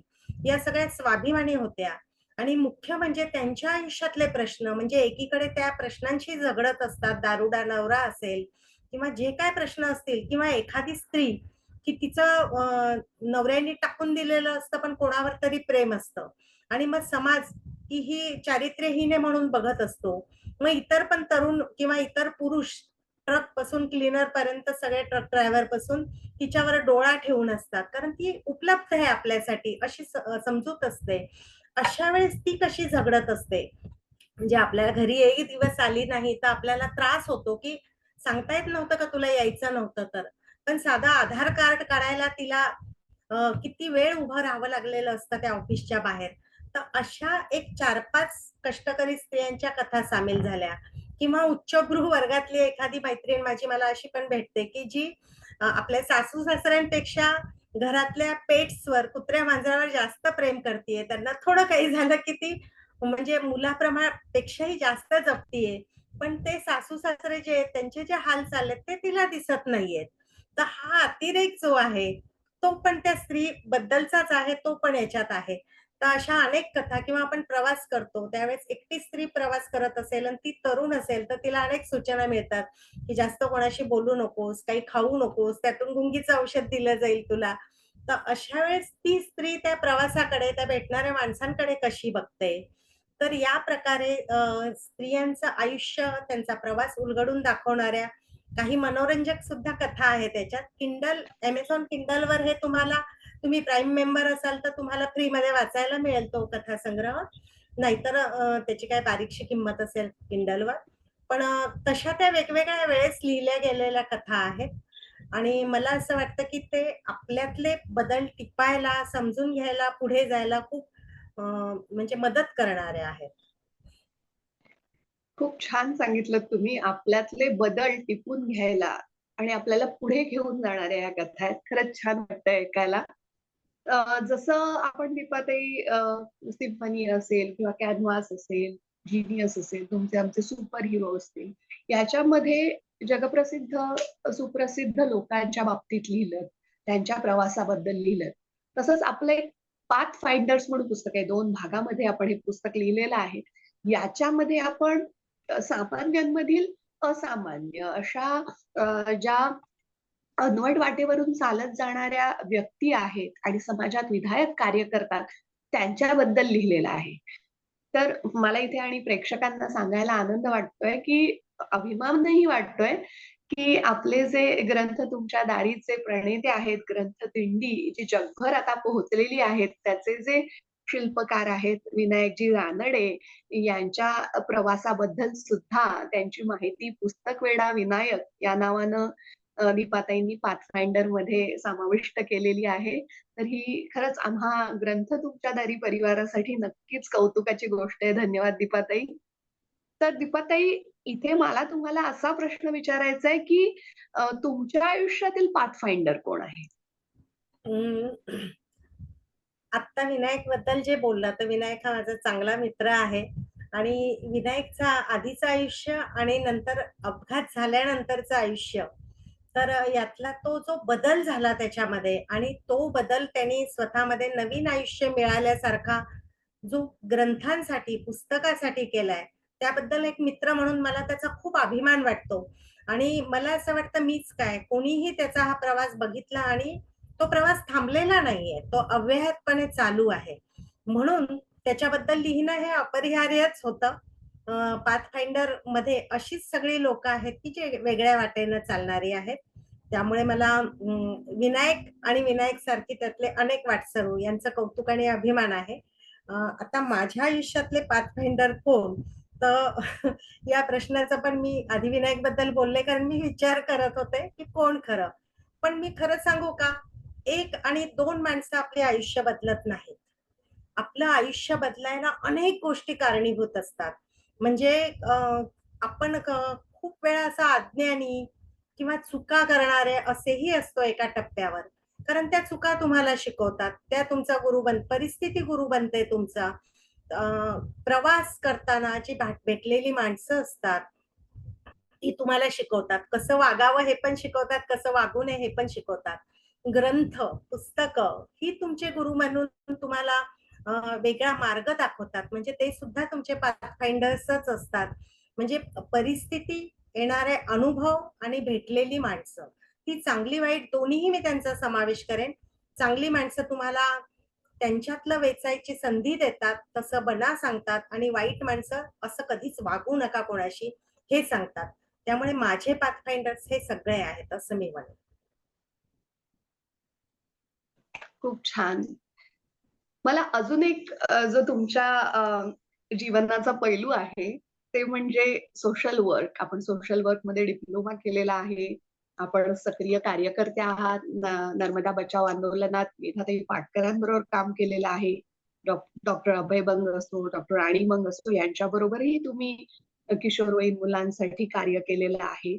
तर हे हे जे अनुभव तुमचे आहेत, त्याबद्दल तुम्ही आम्हाला सांगा. माझ्या आयुष्यात असं काही घडलं होतं म्हणजे मला असं वाटायचं की आपल्याला स्वातंत्र्य म्हणजे लग्न केले की आपल्या नवऱ्याच्या घरी गेलं की सगळं स्वातंत्र्य. पण असं नसतं हे कळालं की एका पिंजऱ्यातून आपण दुसऱ्या पिंजऱ्यात गेलो आहोत. आणि थोडंसं स्वतंत्र विचाराचं असल्यामुळे मला माझा मार्ग शोधायचा होता. आणि तो शोधताना मला लोकांची सहानुभूती की "अरे रे बिचारी" हे पण नको होतं. असं असताना मी आदिवासी भागात जाऊन पोहोचले. मी तिथे शिक्षण विभाग प्रमुख म्हणून काम करत होते. पण म्हणजे मला त्यातलं काहीच येत नव्हतं. मला सर्व शिक्षा अभियान कळत नव्हतं. मला काही माहिती नव्हती. बरं त्यांनी मग अशा व्यक्तीला का निवडलं? याचं कारण म्हणजे आदिवासी त्या दुर्गम भागात कोणीही जायला तयार नव्हतं. मी एक कशी तरी तयार झाली आहे ना, म्हणून त्यांनी मला तिथे बोलावलं होतं. कारण माझं शिक्षण चांगलं होतं. पण तिथे गेल्यावर मला खूप शिकायला मिळालं.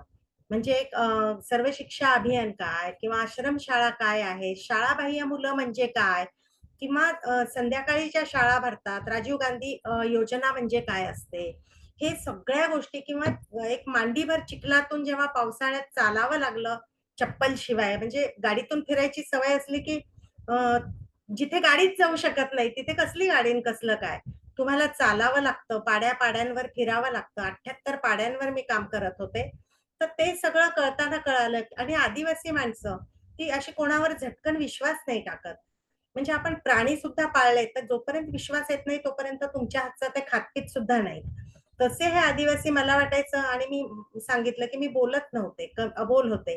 त्यामुळे मला वाटायचं त्यांनी बोलावं. तर मग दत्ताबाळ सराफ नावाचा माझा यशवंतराव चव्हाण प्रतिष्ठानला एक मित्र आहे. तो मला असं म्हणाला होता मी त्याला सांगितल्यावर, "तू स्वतःला राष्ट्रपती समजतेस का पंतप्रधान समजतेस? तुला तू बोल ना, ते कशाला बोलतील तुझ्याशी?" आणि मग ते पहिलं पाऊल उचललं, तेव्हा मग कळतं, की पहिली सुरुवात ही आपणच करावी लागते. मग ती बोलण्यासाठी असेल, समजून घेण्यासाठी असेल, अजून काही. त्यामुळे आदिवासी भागातल्या कार्यकर्त्यांनी, तिथल्या निसर्गाने मला कमी गरजा कशा असाव्यात, साधं राहण्यात किंवा आज मला मला खूप इंटिरियर हे सगळं खूप आवडतं. पण मला तिथे गेल्यावर समजलं, की या सगळ्यांची आयुष्यात गरजच नसते. ते बंद झालं. मला आता आज एखादं काहीतरी शोचं आवडली गोष्ट, ती मी घेऊन एखाद्याला गिफ्ट देईन फार तर. पण माझ्या घरात मी हे काही जमा नाही करत फारसं. म्हणजे पुस्तकं आणि कॉटनचे कपडे याच्याशिवाय माझ्या गरजा नाहीयेत जास्ती. तर आदिवासी भागात त्या लोकांनी मला साधेपणा हा शिकवला. तिथे असतानाच विजया चव्हाण या युनिसेफच्या सल्लागार होत्या. त्या आमच्या पण संस्थेच्या मार्गदर्शक होत्या. त्या म्हणाल्या, "मेधा पाटकरांसोबत काही कार्य करताना आंदोलनात सहभागी व्हायला न्यायचंय." तर मग माझा जीव असा खालीवर होत होता, की मलाही जायला मिळालं पाहिजे. तर मी त्यांना म्हटलं, "मी पण जाऊ का?" त्या म्हणाल्या, "अगदी आनंदाने." आणि मी तिथे गेले तेव्हा मेधा पाटकर या स्त्रीला बघितलं मी, की जी कॉटनची साधी साडी, की तिला स्टार्च नाहीये, इस्त्री नाहीये, तिच्या केसांना काही कलर केलेला नाहीये. म्हणजे पांढरे असे जटाबटा झालेले केस आहेत. तिच्या पायात चपला नाहीयेत. पाण्यात सतत अर्धा-अर्धा दिवस पाण्यात राहिलेली ती बाई, चिखल्या झालेल्या आहेत पायाला. आणि अशी बाई आम्ही तिथे पोहोचल्यावर आधी तुम्ही गरम-गरम जेवून घ्या म्हणून स्वतः उपाशी पोटी पण सगळ्यांना प्लेटमध्ये स्वतःच्या हाताने घालून देतीये. ती बाई पाहिल्यावर माझी इच्छा झाली, की मला हे इथे राहून बघता आलं पाहिजे. आणि मी आमच्या विजयाताईंना म्हटलं, "मी इथे राहू का ह्यांच्याबरोबर?" त्या म्हणाल्या, "आनंदाने." आणि मी त्यांच्याबरोबर राहिले तेव्हा जीवनशाळा सगळ्या डोंगरावर जे पाहिल्या आहेत. सरकारने जे नर्मदा सरोवर करताना, सरदार सरोवर धरण बांधताना जे पुनर्वसन करायचं ठरवलं, त्यावेळेस अनेक धनिक असतील, गरीब असतील, सगळ्यांच्या जमिनी घेतल्या आणि त्यांना जे बदल्यात घरं बांधून द्यायची होती, त्यांना जी नुकसान भरपाई द्यायची होती, ते काही लोकांना मिळालं, काही लोकांना नाही मिळालं. बरं आपण एक गाव म्हणतो. त्या गावामध्ये एक शाळा असते, मंदिर असतं, बाजारपेठ असते, मैदान असतं खेळायचं. या सगळ्या सुविधा लागतात. यांनी कुठल्यातरी डोंगरावर 4 पत्रे मारून लोकांना राहायची व्यवस्था केली. कशी राहतील ती लोकं? म्हणजे आम्ही जेव्हा त्या बोटीतनं नर्मदेतनं प्रवास करत होता, तेव्हा एक-एक जण व्यथा सांगत होता, की 2 मजली वाडा असलेला पाटील माणूस आज रिक्षा म्हणजे माणसं चालवतात ना, ती रिक्षा चालवत होता. त्या नर्मदेमध्ये अशी झाडं जी बुडालेली आहेत, त्यांची फक्त अशी टोकं दिसत होती. म्हणजे त्याच्याखाली गावं होती अनेक आणि जमिनीचं म्हटलं तर अतिशय बंजर झालेली जमीन होती. अ, वाईट अवस्था होती ती सगळी आणि एक रात्र म्हणजे मेधाताईंबरोबर 200 लोकांबरोबर त्या बोटीत असताना अ, पूर्ण म्हणजे मुसळधार पाऊस पडतोय. आम्ही अगदी म्हणजे आमचा जीव जाईल अशी ती वादळ आणि अवस्था होती. आम्ही वाचलो त्यातून सगळेजण. पण ते काम मेधाताईंचं बघून असं वाटलं, की अरे ही बाई म्हणजे काय बाई आहे ही. म्हणजे सगळं आयुष्य, सगळं स्वतःचं वैयक्तिक ज्या आवडी-निवडी सगळं बाजूला ठेवून ही झटतीये या लोकांसाठी. त्यामुळे माझ्यासाठी आपलं आयुष्य क्षणभंगूर आहे. त्याच्यामुळे ते चांगल्या कामासाठीच गेलं पाहिजे. हे त्या बाईकडनं शिकायला मिळालं. त्याच्यानंतर माझं जे आदिवासी भागातलं जे काम होतं, त्या कामाबरोबरच पुढे मी प्रथम सारख्या संस्थेत पण जी इंटरनॅशनल लेव्हलवर काम करते, तेही काम करायला लागले. आणि ते काम करतानाच कंटेंट क्रिएट करणं म्हणजे स्लम, झोपडपट्टीतल्या तरुणांसाठी अ, असे काही म्हणजे साधारणतः काय होतं मेणबत्त्या बनव किंवा काहीतरी शिलाई मशीनवर काम कर. तर आजचं आधुनिक काम त्यांना का येऊ नये? त्यांना कॉम्प्युटरचं नॉलेज पाहिजे, त्यांचं इंग्रजी चांगलं पाहिजे. तर अशा रीतीनं काही व्यवसाय त्यांना शिकवता येतील का? आणि ते तयार करता येतील का? त्याचा सिलेबस, त्याचं काम केलं मी आणि त्यामुळे मग त्यावेळेस सुद्धा माझं गावोगाव फिरणं होत होतं. अनेक ठिकाणी फिरून तेही काम मला करता आलं. तर माझा आदिवासी भागातला अनुभव, नर्मदा बचाव आंदोलनातला अनुभव आणि यशवंतराव चव्हाण प्रतिष्ठानचा अनुभव, की यशवंतराव चव्हाण प्रतिष्ठानच्या अनुभवात मी म्हणेल, की अगदी छोट्या गावातले तरुण हे माझ्या सहवासात आले. माझे चांगले मित्र बनले. त्यामुळे मी त्यांच्या आर्थिक स्तरावरनं सुद्धा त्यांच्या आयुष्याची जवळीक साधू शकले. अभयबंग आणि राणीबंग यांच्या निर्माणमध्ये अशी सुखवस्तू घरातली मुलं होती, तरुण मुलं, की ती तरुण मुलं त्यांना एक्सपोजर असं नव्हतं. म्हणजे ते सगळे एका छान चौकटीत सगळं काही भरभरून मिळतंय अशी जगलेली मुलं. तर त्यांना सामाजिक भान यावं यासाठी निर्माण हा उपक्रम होता. आणि मग या मुलांना जवळपासच्या गडचिरोली किंवा अशा खेड्यांमध्ये 5-5 दिवस मोबाईल-बिबाईल काहीच नाही, पैसे पण नाही. त्यांच्याकडे जाऊन राहायचं एका घरात कुठल्या पण आणि ते घरातले जसे राहतायत, जसं काम करतायत तसं करायला लावायचं. म्हणजे करायचं त्यांनी. तर त्यामुळे त्यांना कळेल, की लोकं भारतातले कसे जगतायत. त्यातून सामाजिक भान तयार होईल. तर हे जवळून हे करताना हे असे जवळपास हजारो तरुण जे होते ते माझ्या संपर्कात आले. मग त्यांची सुख-दुःख आणि यातली जवळपास 99% जे तरुण आहेत ते आज सामाजिक क्षेत्रातच काम करतायत. आणि कोणी शिक्षणाच्या, कोणी आरोग्याच्या आणि मला त्याचा खूप आनंद होतो, की ते आपल्या इमोशनली सुद्धा सगळे आज म्हणजे देशात, परदेशात अटॅच झालेले आहेत. अभयभंग आणि राणी बंग यांच्या कामामुळे असे तरुण तयार होणं देशामध्ये, मला वाटतं ही खूप मोठी अ, कामगिरी आहे त्यांची आपण असं म्हणू.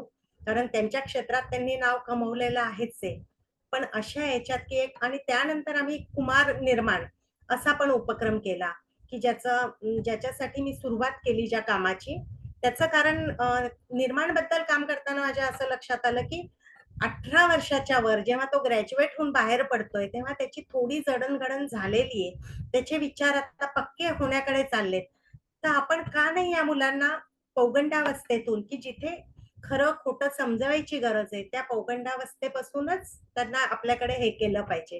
त्यासाठी कुमार निर्माण सुरू केलं आम्ही आणि मग चांगले लेखक म्हणजे जिथे कोंडमारा असेल, माणसं असेल, अनिल अवचटांची जी पुस्तकं आहेत, तर असे अनेक लेखक की माधव गाडगीळ असतील किंवा मिलिंद बोकील असतील, अशा अनेक लेखकांची पुस्तकं ती मी वाचली. त्याच्यातल्या चांगल्या कथा निवडल्या आणि मग त्या कथा शाळांमध्ये गोष्टीच्या स्वरूपात सांगायच्या.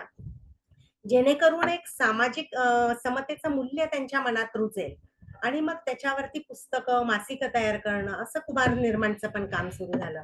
तर मला वाटतं की हे जे सामाजिक काम आहे, या कामामुळे त्यांच्यासाठी काय करतो हा विचार डोक्यात न ठेवता आपण किती ग्रो होतोय, आपण किती समृद्ध होतोय, हे खूप महत्वाचं आहे आणि ते मला भरभरून मिळतंय. खूप छान दीपाताई. म्हणजे ह्या संपूर्ण प्रवासामध्ये असं जाणवतंय, की प्रत्येक गोष्ट करताना, मग ते पुस्तक लिहिणं असू दे किंवा तुमचं संगीत असू दे, तुमचं सामाजिक कार्य असू दे, तुम्ही त्यातून तुम्हाला काय मिळतंय आणि तुम्ही तुमचं जीवन कसं अजून समृद्ध करताय, हा दृष्टिकोन ठेवलेला आहे आणि तो खरंच खूप घेण्यासारखा आहे. तर मला तुम्हाला इथे विचारायचंय, की तुम्ही उत्तम कवयित्री आहात, तुम्ही छान गझला करता, संगीत विशारद आहात, आपलं सामाजिक कार्य आता त्याचा तुमचा अनुभव आम्ही आत्ता ऐकला, उत्तम सामाजिक कार्यकर्ते आहात आपण. तसंच आपल्याला चित्रकलेची सुद्धा आवड आहे आणि मुख्य म्हणजे आपण एक प्रतिभावंत उपजत अशा लेखिका आहात. तर ह्या सगळ्यांमध्ये कुठल्या दीपा देशमुख आपल्याला जास्त जवळच्या वाटतात? मला सामाजिक कार्यकर्ती आणि लेखिका या दोघी जास्त जवळच्या वाटतात. कारण आपल्याला समोरच्या विषयी एम्पॅथी असेल, तरच मग बाकी सगळ्या गोष्टी तुमच्या जवळ येऊ शकतात. म्हणजे तुम्ही कलेमधून, संगीतामधून ते व्यक्त होऊ शकता त्या प्रकारे. आणि व्यक्त होण्याचं माझं माध्यम हे लिखाण आहे. त्याच्यामुळे मी या 2 गोष्टीतली दीपा देशमुख मला जास्त जवळची वाटते असं म्हणेन. दीपाताई, मगाशी तुम्ही म्हणालात, की जीनियस बद्दल तुम्हाला बोलायला आवडेल आणि तुम्हाला रिचर्ड फाइनमन बद्दल सांगायला आवडेल, तर आम्हाला ते ऐकायचंय. अगदी नक्कीच. म्हणजे तुम्ही नाही म्हणाला असतात तरी मला सांगायचा मोह झाला असता.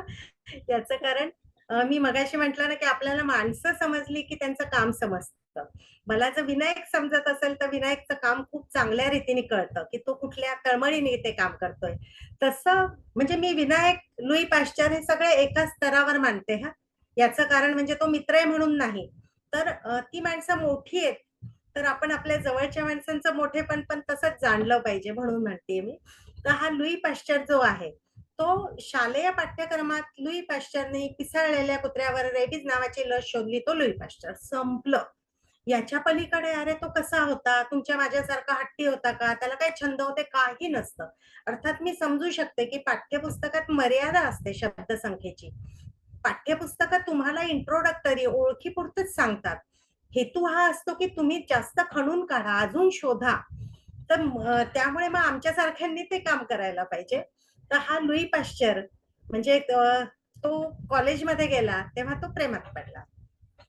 तो कोणाच्या प्रेमात पडला? तर तो कॉलेजमधले जे प्रिन्सिपल होते, प्राचार्य होते, त्यांच्या मुलीच्या प्रेमात पडला. आणि त्या प्राचार्यांच्या मुलीचं नाव होतं मेरी. आता तो काळ आठवा. त्याच्यामुळे शाळेमध्ये जसं त्यांनी पत्रलेखन शिकलं होता तो, तर तसं त्यांनी ते पत्र लिहिलं मेरीला, की "प्रिय मेरी, तू मला आवडतेस. मला तुझ्याशी लग्न करावंसं वाटतंय. तू मला होकार दे. मी तुला आयुष्यात सुखी ठेवीन. तुझाच." आणि मग लुई पाश्चर अशी लफेदार सही करून त्यांनी मुळामध्ये मित्रमैत्रिणी कशासाठी असतात? याच कामासाठी असतात. त्याच्यामुळे त्यांनी आपल्या मित्राजवळ ते पत्र दिलं आणि सांगितलं, "नेऊन दे तिला." मग लुई पाश्चरच्या मित्राने ते मेरीला पत्र दिलं. मेरीने म्हणजे काही वाचलं असेल, पण 8 दिवस झाले पत्राचं उत्तरच नाही. त्यावेळेस पॉझिटिव्ह थिंकिंग आयुष्यात किती महत्वाची असते बघा हं, की त्यांनी असा विचार नाही केला, की नाही उत्तर देत तर गेली उडत, मी दुसरी बघतो. असं काही न करता त्यांनी विचार हा केला, की 8 दिवस झाले तिने पत्राचं उत्तर दिलं नाही, होकार कळवला नाही. याचा अर्थ असा आहे, की मेरीच्या हातात निर्णय घेण्याचं स्वातंत्र्य नाहीये. म्हणजेच स्वातंत्र्य कोणाच्या हातात आहे? तिचे निर्णय कोण घेणार? तर तिचे वडील घेणार. म्हणजे आपण तिच्या वडिलांना विचारायला हवं होतं. आणि या पठ्ठ्याने दुसरं पत्र चक्क आपल्या कॉलेजच्या प्राचार्यांना लिहिलं. आणि त्याने तेच लिहिलं पुन्हा, की मला तुमच्या मुलीशी लग्न करायचंय. मी तिला सुखात ठेवेन आणि मग कुठल्याही मुलाचं मुलीशी लग्न होताना बघतात ना मुलाकडे काय आहे. त्यांनी ते पण लिहिलं, की तुम्ही विचाराल तुझ्याकडे काय आहे?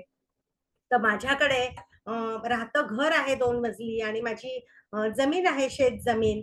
पण उत्साहाच्या भरात आपण चुकाही करतो, तशा त्याने केल्या. तो म्हणाला, की मला 2 बहिणी आहेत आणि मी त्या बहिणींच्या नावाने ते घर आणि अ, जमीन करून टाकणार आहे आणि मी तुमच्या मुलीला सुखात ठेवीन. तुम्ही तिचं लग्न माझ्याशी लावून द्या आणि मग सही पुन्हा. ते पत्र पण मित्राने कसं तरी केबिनमध्ये शिरकाव करून पटकन ठेवून तो मित्र पळून गेला. पुन्हा 8 दिवस झाले. पत्राचं उत्तर नाही. पुन्हा पॉझिटिव्ह थिंकिंग, की काय झालं असेल बरा? म्हणजे दुसऱ्यावर खापर फोडणं, माझं नशीबच वाईट, असं काही न करता त्यांनी विचार केला, की अरे, काय चुकलं असेल आपलं? तर त्यांनी विचार केला, की प्राचार्यांचं म्हणजे प्रिन्सिपलचं जे काय चालतं ते कॉलेजमध्ये, घरी कोणाचं चालत असणार? आपल्या भावी सासूबाईंचं. म्हणजे आपण काय करायला हवं होतं? तर आपण पत्र त्यांना लिहायला पाहिजे होतं. चुकलंच आपलं. आणि त्यांनी तिसरं पत्र हे आपल्या भावी सासूबाईंना लिहिलं. मग त्याच्यात सगळं पुन्हा पहिल्यासारखंच लिहिलं. पण आपण जेव्हा चुका करतो आणि पुन्हा-पुन्हा ते काम करतो, तेव्हा पहिल्या चुका दुरुस्त होतात. तसंच या पत्रलेखनाने असं झालं, की त्यांनी असं म्हटलं, "मला तुमच्या मुलीशी लग्न करायचंय. मी तिला सुखात ठेवेन. तुम्ही मला विचाराल तुझ्याकडे काय आहे? तर माझ्याकडे तल्लख असा माझा बुद्धिमान असा मेंदू आहे आणि माझं व्यायामाने कमवलेलं असं निरोगी शरीर आहे आणि मी तुम्हाला वचन देतो, संपूर्ण आयुष्यात तुमच्या मुलीच्या डोळ्यातून 2 टिपूस अश्रू देखील मी बाहेर येऊ देणार नाही." आणि ते पत्र मित्रांनी दिलं. मग गोलमेज परिषद भरली असेल घरात तिघांचीच आणि मग मेरीच्या वडिलांनी विचार केला, की हा मुलगा काही जरी असला तरी प्रामाणिक दिसतो. जे काय आहे मनात वाटतं ते बोलून टाकतोय. तर काही हरकत नाहीये. आणि मग मेरीचं आणि लुई पाश्चरचं लग्न झालं. लग्न झाल्यानंतर आपण असं समजतो युरोपमध्ये सगळ्या सुविधा त्या काळात असं काही नव्हतं, की उत्तम प्रयोगशाळा आहे, तो कसा काम करतोय ते चंबू-बिंबू घेऊन तसं काही नव्हतं. एका खोलीच्या त्या घरात असा छोटासा माळा होता. ती त्याची प्रयोगशाळा होती. कप बशा वाटेल ते काचेची विहे घेऊन तो ते प्रयोग करायचा. लुई पाश्चरची गोष्ट म्हणजे त्याचं वेगळेपण असं, की पिसाळलेल्या कुत्र्यावर लस शोधताना लहानपणी त्यांनी तो प्रसंग बघितलेला होता आणि त्यांनी बघितलेलं होतं, की पिसाळलेला कुत्रा जो आहे तो चावल्यावर हे लोकं काय करतात अंधश्रद्धाळू लोकं, म्हणजे लोहाराची गरम सळई त्याच्या त्या जखमेवर ठेवतायत आणि त्यांनी वडिलांना जेव्हा विचारलं, की हे असं का करतायत? काय झालंय त्याला? तेव्हा वडील म्हणाले होते, की त्याचं मागच्या जन्मीचं पाप म्हणून त्याला देवाने शिक्षा दिली आहे वगैरे, वगैरे. तेव्हाच त्याच्या मनात ते होतं, की मी मोठा झाल्यावर असं या लोकांना मरू नाही देणार. मी काहीतरी करेल. आणि म्हणून तो पिसाळलेल्या कुत्र्याच्या तोंडात नळी घालून इकडून ते ओढायचा लाळ. एक कण, एक थेंब त्याच्या घशात गेला असता, तो तो जागीच पिसाळला होऊन मेला असता. पण हे काम तो रात्रंदिवस करत होता. मेरी त्याचं हे काम बघत होती. ती रात्री 2:30-3 ला हा जेव्हा थकून झोपायचा तसाच खुर्चीत, त्यावेळेस त्याचे ते सगळे नोट्सचे कागद उचलायची, त्याचं सगळं ते साफ करायची आणि ते सगळे कागद पुन्हा सुवाच्य अक्षरात तेवढ्या रात्री ती लिहून ठेवायची. तिचे वडील तिला विचारायचे, की "बेटा, तो नुसता म्हणजे बोल बच्चन नाहीये ना, तो तुला सुखात ठेवतो ना, तो तुला त्रास देत नाही ना." त्यावेळेस म्हणजे मेरीचं वाक्य पहा, म्हणजे मेरी त्यांना म्हणाली होती, "बाबा, तुम्हाला उद्याचा गॅलिलिओ किंवा न्यूटन जर बघायचा असेल, तर थोडा पेशन्स ठेवा, थोडी वाट बघा." आणि पुढे झालं असंच, की त्याचा शोध फक्त पिसाळलेल्या कुत्र्यावर नाहीये, तर अनेक गोष्टींवर आहे. जीनियस वाचलं तर तुम्हाला ते कळेल. पण त्यावेळेस नेपोलियन हा जगात लोकप्रियतेच्या बाबतीत पहिल्या क्रमांकावर होता. पण त्या वर्षीच्या सर्वेक्षणात लुई पॅश्चर हा पहिल्या क्रमांकावर आणि नेपोलियन हा 5व्या क्रमांकावर फेकला गेला. तर असं आपल्यासारखं आपण प्रत्येकाने त्या त्या वयात प्रेम केलंय, कोणाचं यशस्वी झालं असेल, कोणाचं नसेल. पण असा प्रेम करणारा, असा धाडसी लुई पाश्चर हा त्याच्या शोधाबरोबर जास्त जवळचा वाटतो. त्यामुळे तो माझा अत्यंत आवडता असा शास्त्रज्ञ आहे. शेवटाकडे जाताना मी म्हणेन रिचर्ड फाइनमन. याच्यावर तर मी सांगतच असते की मी त्याच्यावर प्रेम करते.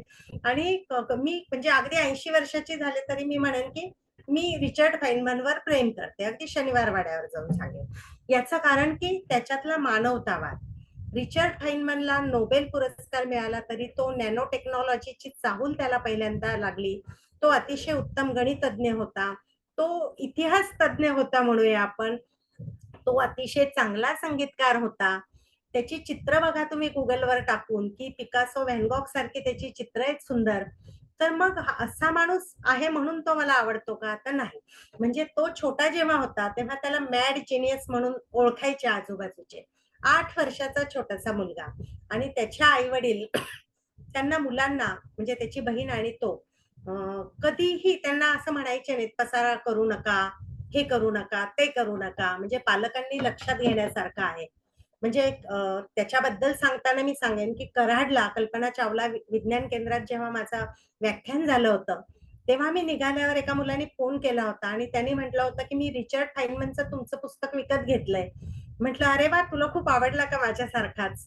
तर तो म्हणाला, "नाही, मी माझ्या आई-बाबांसाठी घेतलंय." म्हटलं, "का?" तर तो म्हणाला, "मुलांशी कसं वागावं हे पुस्तक वाचून त्यांना कळलं पाहिजे." तर अशा त्या रिचर्ड फाइनमनचे आई-वडील होते, की ते त्यांना कुठल्या गोष्टीत रोखत टोकत नव्हते आणि म्हणून घरभर पसारा, फुटके रेडिओ रस्त्यात पडलेला, कारण ते श्रीमंत नव्हते. खेळणी परवडत नव्हती त्यांना घ्यायला. आणि मग हा बाबा 8 वर्षाचा मुलगा ते तुटलेले रेडिओ हीच त्याची खेळणी. ते उघडणार, कुठले स्क्रू निघालेत, कुठल्या वायर निघाल्यात, एखादा टेक्निशियन असल्याप्रमाणे बघणार. पण झालं काय असं, की त्याच्यातनं त्याचे रेडिओ दुरुस्त व्हायला लागले. आणि मग शेजारचे पाजारचे लोक पण यायचे त्याच्याकडे, की "अरे, आमचा पण बिघडलाय, जरा बघतो का?" तो काही फार त्यातला तज्ञ होता असा भाग नाही. पण ते निसटलेला स्क्रू, ती वायर जोडली की ती सुरू व्हायचा. बरं हा मुलगा पैसे पण घ्यायचा नाही, ताबडतोब करून द्यायचा, चकरा माराव्या लागायच्या नाही. त्यामुळे लोकं त्याच्याकडे टाकायचे. सगळ्या परिसरात हा मॅड जीनियस अशी कीर्ती पसरली होती. त्यावेळेस अमेरिकेमध्ये एका मोठ्या चांगल्या रिनोन रेस्टॉरंट मधला रेडिओ बिघडला. त्या काळामध्ये रेडिओ हेच सगळं काही होतं. त्यामुळे मग संख्या रोडावली आणि त्या मॅनेजरनी फोन केला, की "रिचर्ड फाइनमन आहेत का?" तर हा ऐटीतपणाला बोलतोय. तो म्हणे, "आमचा हा पत्ता आहे. तुम्ही रेडिओ दुरुस्तीला या." मग याच्या लक्षात आलं ते आपल्याला कोणीतरी फार मोठा समजतायत. तर तो म्हणाला, की "मी छोटा मुलगा आहे." तर त्यांनी काही ते ऐकलं नाही. "लवकर या" सांगितलं आणि फोन ठेवून दिला. मग यांनी आपल्या म्हणजे एक स्क्रू ड्रायव्हर घेतला, तो चड्डीत खोचला आणि गेला ऐटीत. त्या रेस्टॉरंटमध्ये. तिथे लोकं जमले होते, की कोण टेक्निशियन येणार आहे. आणि बघितलं तर हा एवढासा मुलगा. तर मग आता आलाच आहे तर जाऊ देत बुवा. तो रेडिओ त्याच्यापेक्षा मोठा असेल. तो वरनं काढण्यात आला त्याच्या समोर. बरं लहान मुलं अशी कोणाचं दडपण घेणारी नसतात. जेव्हा त्यांच्याकडे आपण अटेन्शन देतो, तेव्हा ते जरा जास्त त्यांच्या अंगात येतो म्हणून. तसंच तो होता, खट्याळ होता. तर सगळे लोकं बघतायत म्हटल्यावर त्यांनी सगळ्यांकडे बघितलं आणि मग तो रेडिओ उघडला स्क्रू ड्रायव्हरने. उघडल्यावर असं बघून पुन्हा उठला, हात मागे घेतले असे आणि 2-4 एरझाऱ्या मारल्या. इथून तिथपर्यंत. तर लोकं म्हणायला लागले, "याला जमतं की नाही?" पण मग काही लोकं असे म्हणायला लागले, की "अरे, हा विचार करणारा मुलगा आहे. विचार करून काम करतो." आणि मग ऐटीत आला. ते सगळं काय निघालं होतं, स्क्रू बी ढिले झाले होते, ते सगळे लावले, बंद केलं आणि मग आता बटन म्हणजे व्हॉल्यूम मोठा करायचा ना, तेव्हा असा श्वास रोखून बघत होता. तर सगळे पण श्वास रोखून बघायला लागले, की "अरे, छोटा मुलगा आहे, जमेल का नाही काय माहिती?" आणि मग सगळ्या लोकांकडे नजर टाकत विजयी मुद्रेने तो व्हॉल्यूम त्यांनी मोठा केला. रेडिओ सुरू झाला. पुढे जेव्हा रिचर्ड फाइनमनला नोबेल मिळालं, त्यावेळेस त्या रेस्टॉरंटमधला मॅनेजर त्याला सुद्धा बोलावलेलं होतं आणि ती मुलाखत खूप जगभर गाजली. जगभरातल्या लोकांनी बघितली. बघितली म्हटल्यापेक्षा ऐकली आणि त्यावेळेस त्या मॅनेजरनी सांगितलं होतं, की हा रिचर्ड फाइनमन आमच्याकडे जेव्हा आला, तेव्हा त्यांनी चड्डीत जो खोचला होता स्क्रू ड्रायव्हर, तो चड्डीच्या विटभर बाहेर आलेला होता. इतका हा लहान मुलगा होता. तर हा रिचर्ड फाइनमन जेव्हा पुढे मोठा झाला तो ज्या कॉलेजमध्ये जायचा त्या कॉलेजचे लेक्चरर सुद्धा त्यांना गणित आलं नाही की ते म्हणायचे, मिस्टर फाईनमन कम हिअर, आणि तो चॉक त्याच्या हातात द्यायचे. तो काय म्हणायचा, कसं शिकवलं पाहिजे, तर कांद्याचा पापुद्रा अलगद जसा आपण एक एक त्याचा पदर सोडवत जातो, तसं विषयाची सुरुवात करून आपण त्या विषयाच्या गाभ्यापर्यंत पोहोचलं पाहिजे. अतिशय सुंदर शिकवायचा, खूप मित्र असायचे, मित्रांमध्ये राहायला आवडायचं. त्याची एक आर्लीन नावाची मैत्रीण होती, ती पण तशीच बुद्धिमान आणि देखणी आणि हुशार होती अतिशय. या दोघांना लहानपणापासून वाढल्यामुळे त्या दोघांच्याही घरी माहित होतं की लग्न झालं तर हेच दोघं उद्या करणार आहेत. त्यामुळे कोणाचा विरोध वगैरे असं काही नव्हतं. आणि असं असताना आर्लीन आजारी पडायला लागली. ती वारंवार म्हणजे तिची तब्येत बिघडायला लागली. आणि त्याच वेळेस दुसऱ्या महायुद्धाचे पडसाद उमटायला सुरुवात झाली होती. ओपेनहायमरला मॅनहॅटन प्रकल्पामध्ये आपल्याला सगळ्यांनाच माहिती आहे की तो प्रमुख होता. त्याला काय झेलावं लागलं हे पण आपल्याला माहिती आहे. पण ओपेनहायमरने म्हटलं होतं की 10-12 सायंटिस्ट म्हणजे नाही घेतले तरी चालेल, पण मला एकटा रिचर्ड फाइनमन पाहिजे. आणि रिचर्ड फाइनमनला ॲटॉम बॉम्ब बनवण्याच्या कामात बोलवण्यात आलं. कारण तो अतिशय उत्तम गणितज्ञ तर होताच, पण त्याची मदत भौतिकशास्त्रात सुद्धा खूप मोठी गरजेची होती. अणुविज्ञान शास्त्रात गरजेची होती. आणि तो तिकडे जात होता, इकडेही आजारी आहे. आणि मग डॉक्टरांच्या तपासणी झाल्यावर असं कळलं की तिला टीबी झालेला आहे. आणि त्यावेळेस टीबीवर संशोधन सुरू होतं, पण नक्की उपाय सापडलेला नव्हता.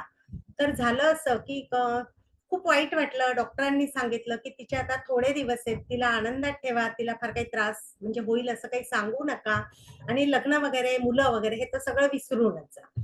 मग दोघांच्याही आई वडिलांनी याला सांगितलं की तू काही तिला सांगू नको.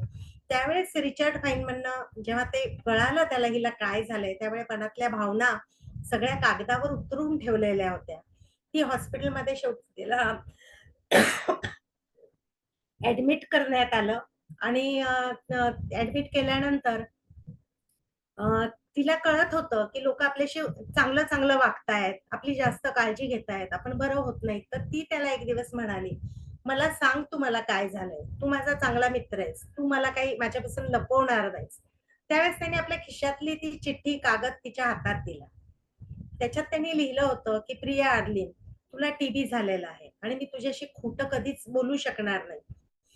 तू थोड्या दिवसांची सोबती आहेस, पण तू जोपर्यंत आहेस तोपर्यंत आपण दोघं आपलं आयुष्य एकत्रित घालवणार आहोत. आणि मी तुझ्याशी लग्न करणार आहेत आणि या लग्नाला तू नाही म्हणणार नाहीयेस, या खात्रीमुळे मी हे तुला वाचायला देतो. जेव्हा तिचं वाचून संपलं, तिच्या डोळ्यातनं अर्थातच इतके अश्रू बाहेर पडलेले होते, तिला तो दिसतही नव्हता. त्याच्याही डोळ्यातनं तेवढेच अश्रू वाहत होते. त्यांनी आपल्या घरच्यांच्या विरोधात, म्हणजे घरच्यांचा विरोध हा त्यांच्या भल्यासाठी होता, पण ते लग्न झालं. ओपेनहायमरनी त्याला तो एक दिवस परमिशन दिली, तिला हॉस्पिटलमधनं बाहेर काढण्यात आलं. अतिशय साधेपणाने ते लग्न झालं. तिला पुन्हा हॉस्पिटलच्या बेडवर नेण्यात आलं. पण खरी गंमत ही आहे की ते दोघं कसं जगले. आपण किती क्षुल्लक गोष्टीचा इश्यू करतो आणि भांडत राहतो एकमेकांशी, पण हे दोघं जण पत्र लिहित होते एकमेकांना. मॅनहॅटन प्रकल्प इतक्या गुप्ततेत चालू होतं की एकाचं दुसऱ्याला काही माहिती नव्हतं काय चाललंय, आपण काय करतोय. अशा वेळेस हा तिला पत्र लिहायचा, कसून तपासणी व्हायची आतून जाणाऱ्या गोष्टींची, बाहेरून येणाऱ्या प्रत्येक वस्तूची. त्यावेळेस हे सगळे तज्ञ कामाला लागायचे, कारण हा कोड लँग्वेज मध्ये रिचर्ड फाइनमन खट्याळच होता तो. तर ते लिहायचा. मग त्यांना काहीच समजायचं नाही. शेवटी सगळ्यांना दाखवून झाल्यावर ते त्याच्याकडे यायचे, बाबा रे काय लिहिलंय वाचून दाखव. मग तो वाचून दाखवायचा. ते पत्र आर्लीनला पोहोचायचं. आणि मग आर्लीन त्याला पुन्हा कोड लँग्वेज मध्ये लिहून दुसरं पत्र पाठवायची. मग पुन्हा त्यांना कळायचं नाही, आता ही कुठली भाषा. पुन्हा त्याच्याचकडे यायचे, बाबा रे तुला काही अर्थ लागतोय का सांगा मला. तर त्या पत्रामध्ये आपण एकत्रित आल्यावर आपल्या बेडरूमचे पडदे कुठल्या रंगाचे असतील, आपल्या होणाऱ्या मुलांची नावं काय असतील, आपण काय करणार आहोत, हे सगळं लिहिलेलं असायचं त्यांनी. म्हणजे अनेक स्वप्न त्या दोघांनी रंगवली, जेव्हा की त्या दोघांना माहित होतं की आता आयुष्य नाहीये आपल्याकडे.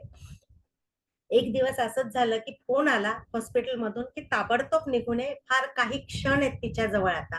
रिचर्ड फाइनमन धावत गेला.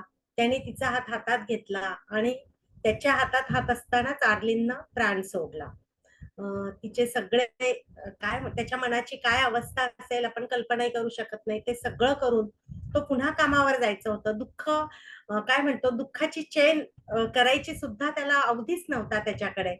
तो निघाला तिचं सगळं करून आणि रस्त्यातनं जाताना त्याला रस्त्याच्या दुसऱ्या समोरच्या दुकानात एक असा स्टॅच्यू दिसला, की त्याला एक असा छान वन पीस घोळदार फ्रिल असलेला एक फ्रॉक दिसला स्टॅच्यूला घातलेला आणि त्याला असं वाटलं माझ्या आर्लिनला हा किती छान दिसेल. आणि तो धावतच गेला त्या दुकानाच्या पायऱ्या चढला आणि तो म्हणाला, की "हा काढून द्या, किंमत सांगा किती आहे?" त्याच वेळेस त्याच्या मेंदूला घंटा वाजली गेली आणि सांगितलं, "अरे तू कोणासाठी घेतोय? आर्लिन या जगात आता नाहीये." त्या क्षणी तो मटकन तिथेच खाली बसला आणि ढसढसा रडायला लागला. तर मला असं वाटतं, की इतकं भरभरून प्रेम करणारा, इतका मानवतावादी माणूस, की जो जगातला एक मोठा शास्त्रज्ञ आहे. पण त्याच्यातला हा मानवतावाद आणि त्याचं प्रेम, त्याच्यामुळे आर्लिन कशाला, आपण सगळेच त्याच्यात प्रेमात पडावं असं त्याचं व्यक्तिमत्व आहे. त्याचे धर्माबद्दलचे, त्याचे शिक्षणाबद्दलचे, विज्ञानाबद्दलचे अनेक लेख तुम्ही फाइनमन लेक्चर सीरीज जर YouTubeवर बघितली, तर तुम्हाला त्याचं व्यक्तिमत्व मी कसं म्हणते तेही कळेल, पण तेही सगळं बघायला मिळेल. त्यामुळे मी मगाशी म्हटलं तसंच, की या जीनियस मधल्या शास्त्रज्ञांनी, सिम्फनी मधल्या सगळ्या संगीतकारांनी आणि कॅनव्हास मधल्या चित्रकार आणि शिल्पकारांनी आणि या विनायक सारख्या सगळ्या पाथफाइंडर्सनी माझं आयुष्य समृद्ध केलंय. हे मी अगदी प्रामाणिकपणे आणि मनापासून सांगू इच्छिते. म्हणजे दीपाताई ह्या व्यक्ती तर मोठ्या होत्याच, पण त्यांचीही महानता, त्यांचं हे कार्य तुम्ही आमच्या पुढे तेवढ्याच प्रभावीपणे लिहिलंत, त्यामुळे ते आमच्यापर्यंत पोहोचू शकलं. त्यामुळे मला वाटतं, की जीनियस ही जर लेखक-लेखिकांची मालिका आली, तर त्यात आपलं नाव अग्रक्रमाने असेल यात शंका वाटत नाहीये. जाता-जाता मला तुम्हाला एक प्रश्न विचारायचा आहे, की आपल्या इथे तरुणाई पेटी आहे, बालवाचकांची पेटी आहे, मोठ्यांची पण ग्रंथपेटी आहे. तर हे जे नवोदित लेखक-लेखिका आहेत, खूप छान लिहितात सगळेजण. तर त्यांच्यासाठी आपण काय सल्ला द्याल? सल्ला द्यावा असं काही म्हणजे तितकं मला हे आहे, म्हणजे काय म्हणतो माझी ती कुवत किंवा कॅपॅसिटी असं मी नाही समजत. पण मला असं वाटतं माझ्या अनुभवावरून मी हे सांगेन, की तुम्ही चांगले वाचक बना. तुमचं आयुष्य सुखासीन म्हणजे छान असेल, तर ते आपण काही मुद्दाम दुःखात टाकायची गरज नाहीये, की आता मला संघर्ष हवा, अशी काही गरज नाहीये. पण तुम्ही प्रवास करा. प्रवासामध्ये तुम्ही जे अनुभव घेता, लोकं बघता, लोकांची सुख-दुःख बघता, तेव्हा तुम्ही समृद्ध होता. म्हणजे जे रामदास स्वामी केल्याने देशाटन म्हणतात, की मनुजा चातुर्य येतसे फार. तर ते अगदी खरं आहे. तर प्रवास करा, खूप चांगलं वाचा, एकांगी वाचन करू नका. सर्वांगीण वाचन करा. सगळे कुठलेही विषय वर्ज्य मानू नका आणि कुतूहल जागं ठेवा प्रत्येक गोष्टीकडे बघण्यासाठी. चिकाटी ठेवायला हवी. कारण एखादा लेख मागितलाय दिवाळी अंकात आणि त्या संपादकाने तुम्हाला कळवलं, की याच्यात मला कमी वाटतेय काहीतरी. तर मी लेखक आहे, मला कळतं मी लिहिणार आहे, मी काही बदल करणार नाही. असं म्हणून चालणार नाही. तो तसा विचार का करतोय? खरंच काही कमी आहे का? हे बघून विद्यार्थी म्हणून ते पुन्हा-पुन्हा तपासायची आणि ते बदलायची तयारी पण ठेवा. पुन्हा रिॲलिटी पासून दूर होणारं लिखाण हे थोडा वेळ मनोरंजन करतं आपलं. ते आवश्यक पण आहे आपल्या मनाला विरंगुळा द्यायला. पण तरी सुद्धा मी म्हणेन की इतर प्रश्नांकडे, इतरांच्या आयुष्याकडे एम्पॅथी ठेवून बघितलं तर आपल्याला अनेक विषय सापडू शकतात. आपण एकाच जागी असू तर ते विषय सापडत नाहीत. म्हणून वाचन, प्रवास आणि अनेक माणसांच्या गाठीभेटी घ्या, संवाद साधा. कारण त्याच्यामुळे तुमच्यातला आत्मविश्वास जागा होतोच. पण त्याचबरोबर की त्यांच्यातली वैशिष्ट्य टिपता पण येतात आपल्याला, शिकता पण येतं. त्यामुळे या गोष्टी आणि सतत सातत्य मुख्य म्हणजे, की सातत्य नसेल, की मी 10 वर्षानंतरच लिहीन आता पुढचं पुस्तक. तर तुमची भाषा, तुमचं सगळं बदलत जातं ना. काळ बदलतो, माणसं बदलतात, परिस्थिती बदलते. तर सातत्य तुमच्या लिखाणात. हे जर जपलं तर तुम्ही चांगले लेखक नक्कीच बनू शकता. धन्यवाद दीपाताई. म्हणजे मला वाटतं, की तुमचे आमचे सुपर हिरोमध्ये ज्यांचा आपण उल्लेख केलेला आहे, ते पद्मश्री अरविंद गुप्ता ज्याप्रमाणे म्हणतात, की आपल्याला उपजाऊ माती तयार करण्याची गरज आहे. कारण ती उपजाऊ माती तयार झाली, तरच त्यात लाखो फुलं फुलतील आणि मग त्याचा सुगंध साऱ्या आसमंतात पसरून राहील, तर मला वाटतं हे कार्य आपण खूप चांगल्या प्रकारे करत आहात. आपल्याकडनं खरंच खूप काही शिकण्यासारखं आहे. आज आपण इथे आलात, आमच्याबरोबर संवाद साधलात याबद्दल खूप खूप धन्यवाद. आमच्या ग्रंथ तुमच्या दारी योजनेचे शिल्पकार आणि प्रमुख श्रीयुत विनायकजी रानडे आज आपल्यासोबत आहेत. तर मी त्यांना विनंती करते, की त्यांनी आपलं मनोगत व्यक्त करावं. काय एक तर माझी मैत्रीण म्हणून तिने जरा जास्तच कौतुक केलं.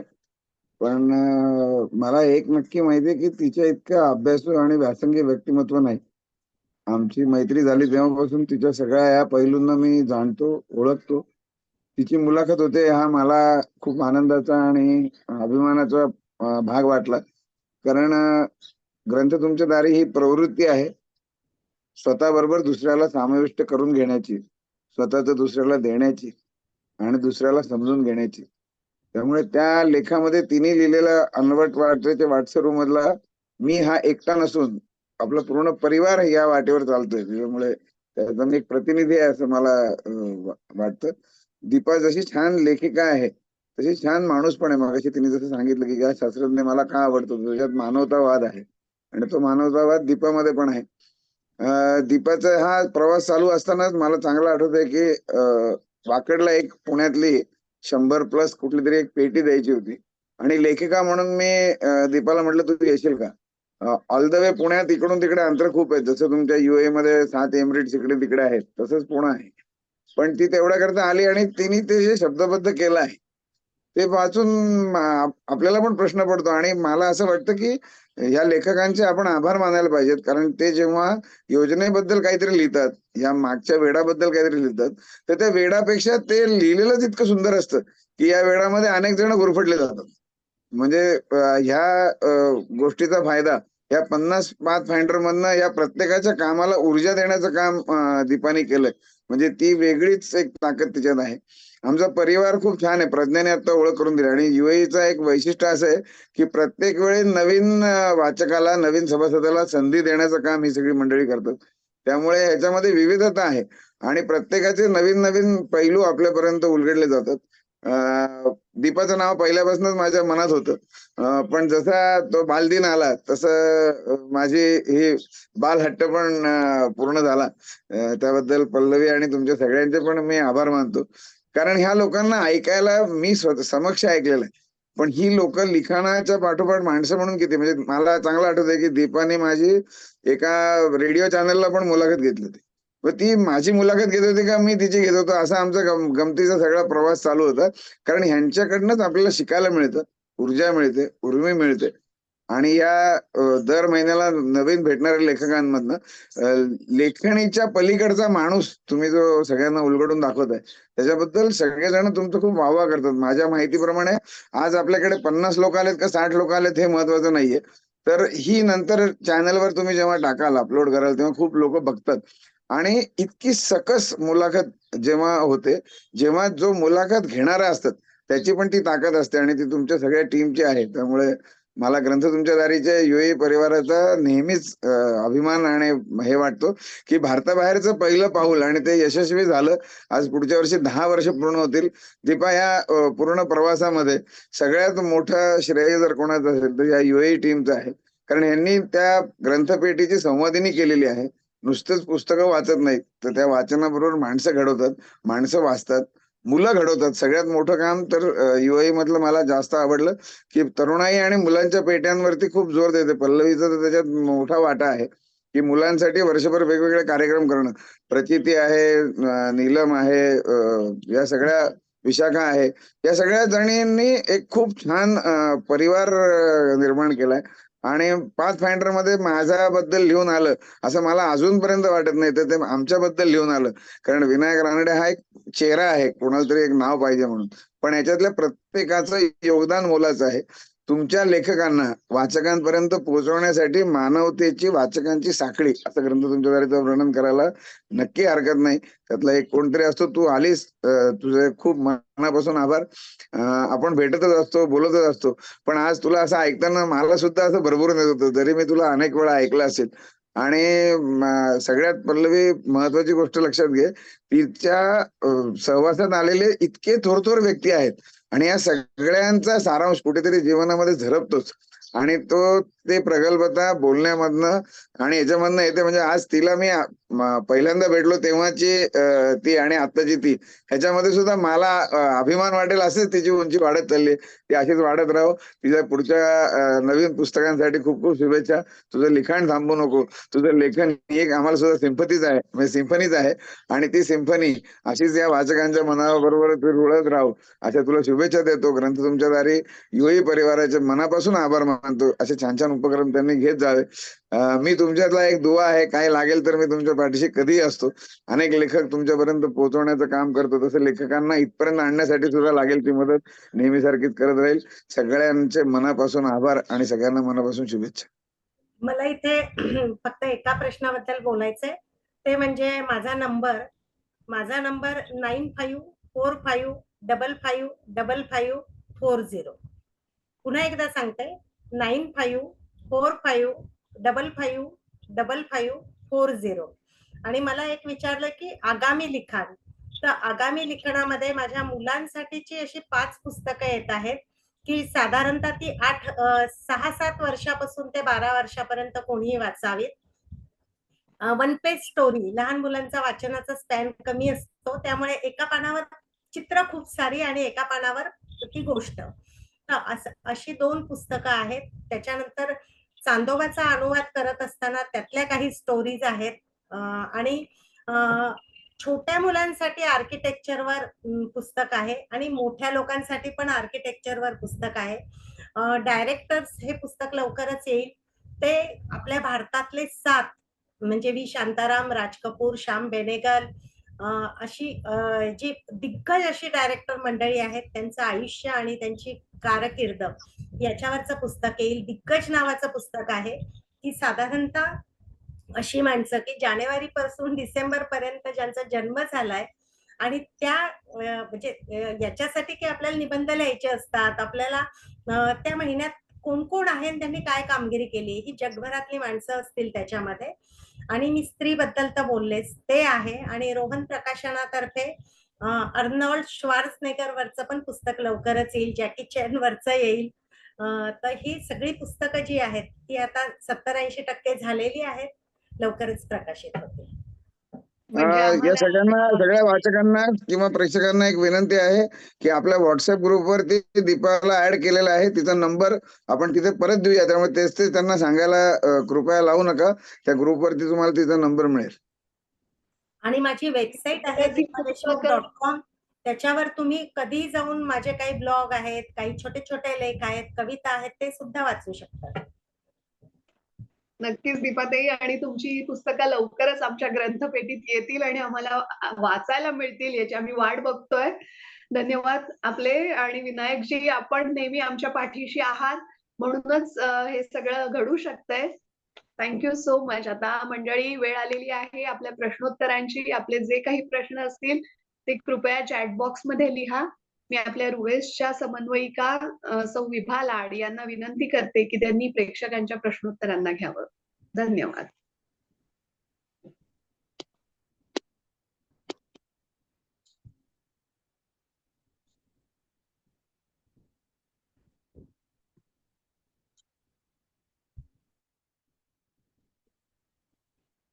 नमस्कार मंडळी. धन्यवाद पल्लवी. खूप छान प्रतिक्रिया आल्यात आपल्या वाचकांच्या आणि एक प्रश्न देखील आहे. दीपाताई, एक प्रश्न आहे, वेद उपक्रमाबद्दल काही माहिती देता येईल का, असा प्रश्न आहे आपल्या एका प्रेक्षकांचा. वेद उपक्रम हा डॉक्टर आनंद नाडकर्णी यांनी सुरू केलेला आहे आणि तो आधी विद्यार्थ्यांसाठी करिअर गायडन्स अशा यांनी तो खरं तर सुरू झाला, पण हळूहळू त्याचं रूप बदलत तो आज जीवन की पाठशाला अशा थीमवर बेस म्हणजे असा तयार झाला. पुणे, नाशिक, औरंगाबाद, लातूर, ठाणे अशा जवळपास 11 मुख्य शहरांमध्ये तो होतो. याच्यामध्ये विद्यार्थी, पालक, शिक्षक, सर्वसामान्य नागरिक कोणीही सहभागी होऊ शकतं. याच्यामध्ये सकाळी 2 दिवसाचा हा उपक्रम असतो. सकाळी 9 ते संध्याकाळी 6 पर्यंत, 6 नाही 5 पर्यंत अशा व्यक्ती असतात जगभरातल्या की त्या व्यक्तींचं कार्य आणि त्या व्यक्तींनी म्हणजे काय अपयशातून म्हणा किंवा अगदी उमेद न खचता त्यांनी काय उभं केलंय ते बघून आपण अचंबित होतो. आणि हेतू हाच आहे की आपण त्यांच्याकडनं शिकावं, आपण मोटिव्हेट व्हावं आणि आपण सुद्धा काहीतरी आयुष्यात करावं, म्हणजे छोट्या छोट्या गोष्टींसाठी अडून राहू नये. तर हा वेध उपक्रम जो आहे डॉक्टर आनंद नाडकर्णी आणि काही ठिकाणी स्थानिक लोक असतात त्या त्या ठिकाणचे, तर ते आणि डॉक्टर ज्योती शिरोडकर जी माझी मैत्रीणच आहेत, तर हे दोघं जण या मुलाखती घेतात. अतिशय सुंदर मुली असतात, म्हणजे मुलाखती असतात या. आणि तुम्ही जर आव्हान IPH याच्यावर YouTube चॅनलवर गेलात तर तुम्हाला या सगळ्या मुलाखती बघायला मिळतील. की मी जे म्हणते की इथे कोणीतरी लिहिलंय की एवढ्या सगळ्या याच्यात कसं काय लिहिता किंवा काय, तर आम्ही अगदी काय म्हणतो क्षुल्लक किंवा कणभरही काही केलं नाही. पण शारदा बापट सारखी एखादी स्त्री की वयाच्या 33व्या वर्षी आपल्या आईला काय झालंय याचा वर विचार करताना ती डॉक्टर होते. ती परदेशात गेल्यावर ती म्हणजे पायलट पण बनते. ती शाश्वत शेती पण करते. ती कम्प्युटर मधली पण एक्सपर्ट होते. म्हणजे ती कुठलंच क्षेत्र सोडत नाही. तर अशी एखादी व्यक्ती भेटते किंवा एखादा संगीतकार असं भेटतो की तो सगळेच वाद्य वाजवतोय. तर किंवा अशी अशी तरुणाईची जोडी की जी कुठल्यातरी अगदी निर्जन ठिकाणी जाऊन तिथे शेतीमध्ये काय करून सोडते, किंवा नागराज मंजुळेची मुलाखत, अशा अनेक मुलाखती आव्हान IPH वर तुम्हाला बघायला मिळतील. तर हा वेध उपक्रम म्हणजे मला असं वाटतं की आपल्या घडण्याची आणि त्याच्यासाठी वयाची गरज नाहीये. कुठल्याही वयाची व्यक्ती तो अटेंड करू शकते. तुम्हाला ते व्हिडिओज बघायला लागतील. भारतात आलात तर मग तुम्हाला त्याच्यात सहभागी पण होता येईल. दीपा, अजून एक महत्वाची गोष्ट राहिली. यावर्षी श्वेता, पल्लवी आणि नीलम म्हणजे आपली बालपेटी, तरुणाई आणि मोठ्या पेटी या तिघींची मेहनत इतकी प्रचंड आहे. म्हणजे वर्षभर वेगवेगळे कार्यक्रम कसे करायचे.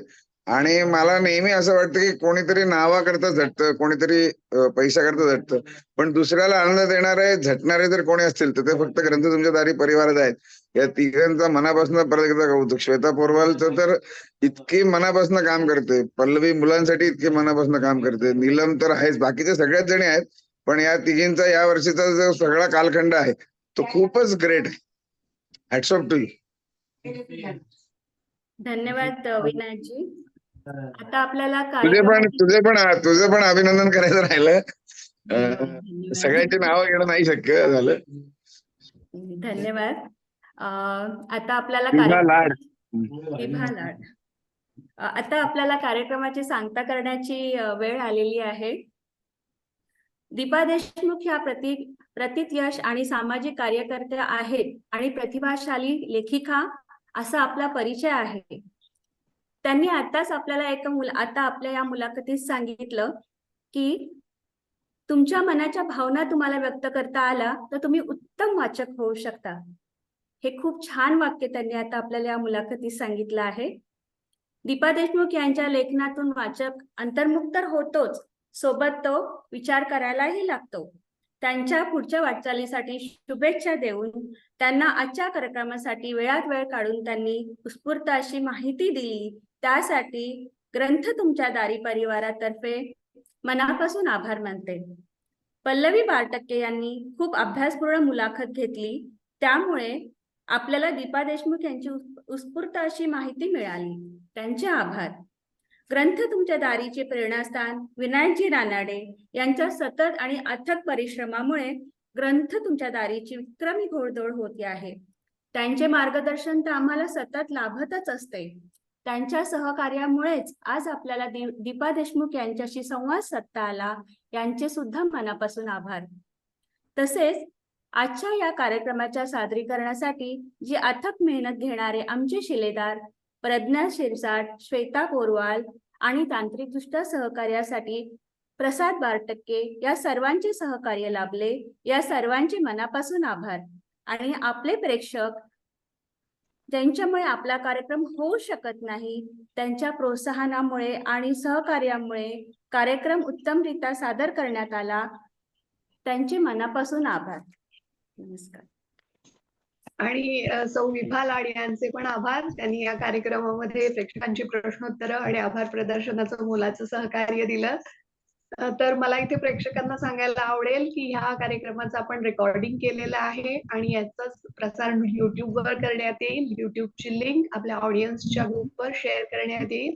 तसंच ग्रंथ तुमच्या दारी UAE जे फेसबुक पेज आहे त्याच्यावरही शेअर करण्यात येईल. तर नक्की तुम्ही या संकेतस्थळांवर जा आणि सबस्क्राईब करा आमचं युट्यूब चॅनल, तसंच फेसबुक पेजवर ही मुलाखतही तुम्ही पाहू शकाल. धन्यवाद आपल्या सगळ्यांचे उपस्थित राहिल्याबद्दल. धन्यवाद दीपाताई, धन्यवाद विनायकजी. हो, धन्यवाद. हेच विचारायचं होतं आणखी कशी ऐकता येईल मुलाखत. धन्यवाद.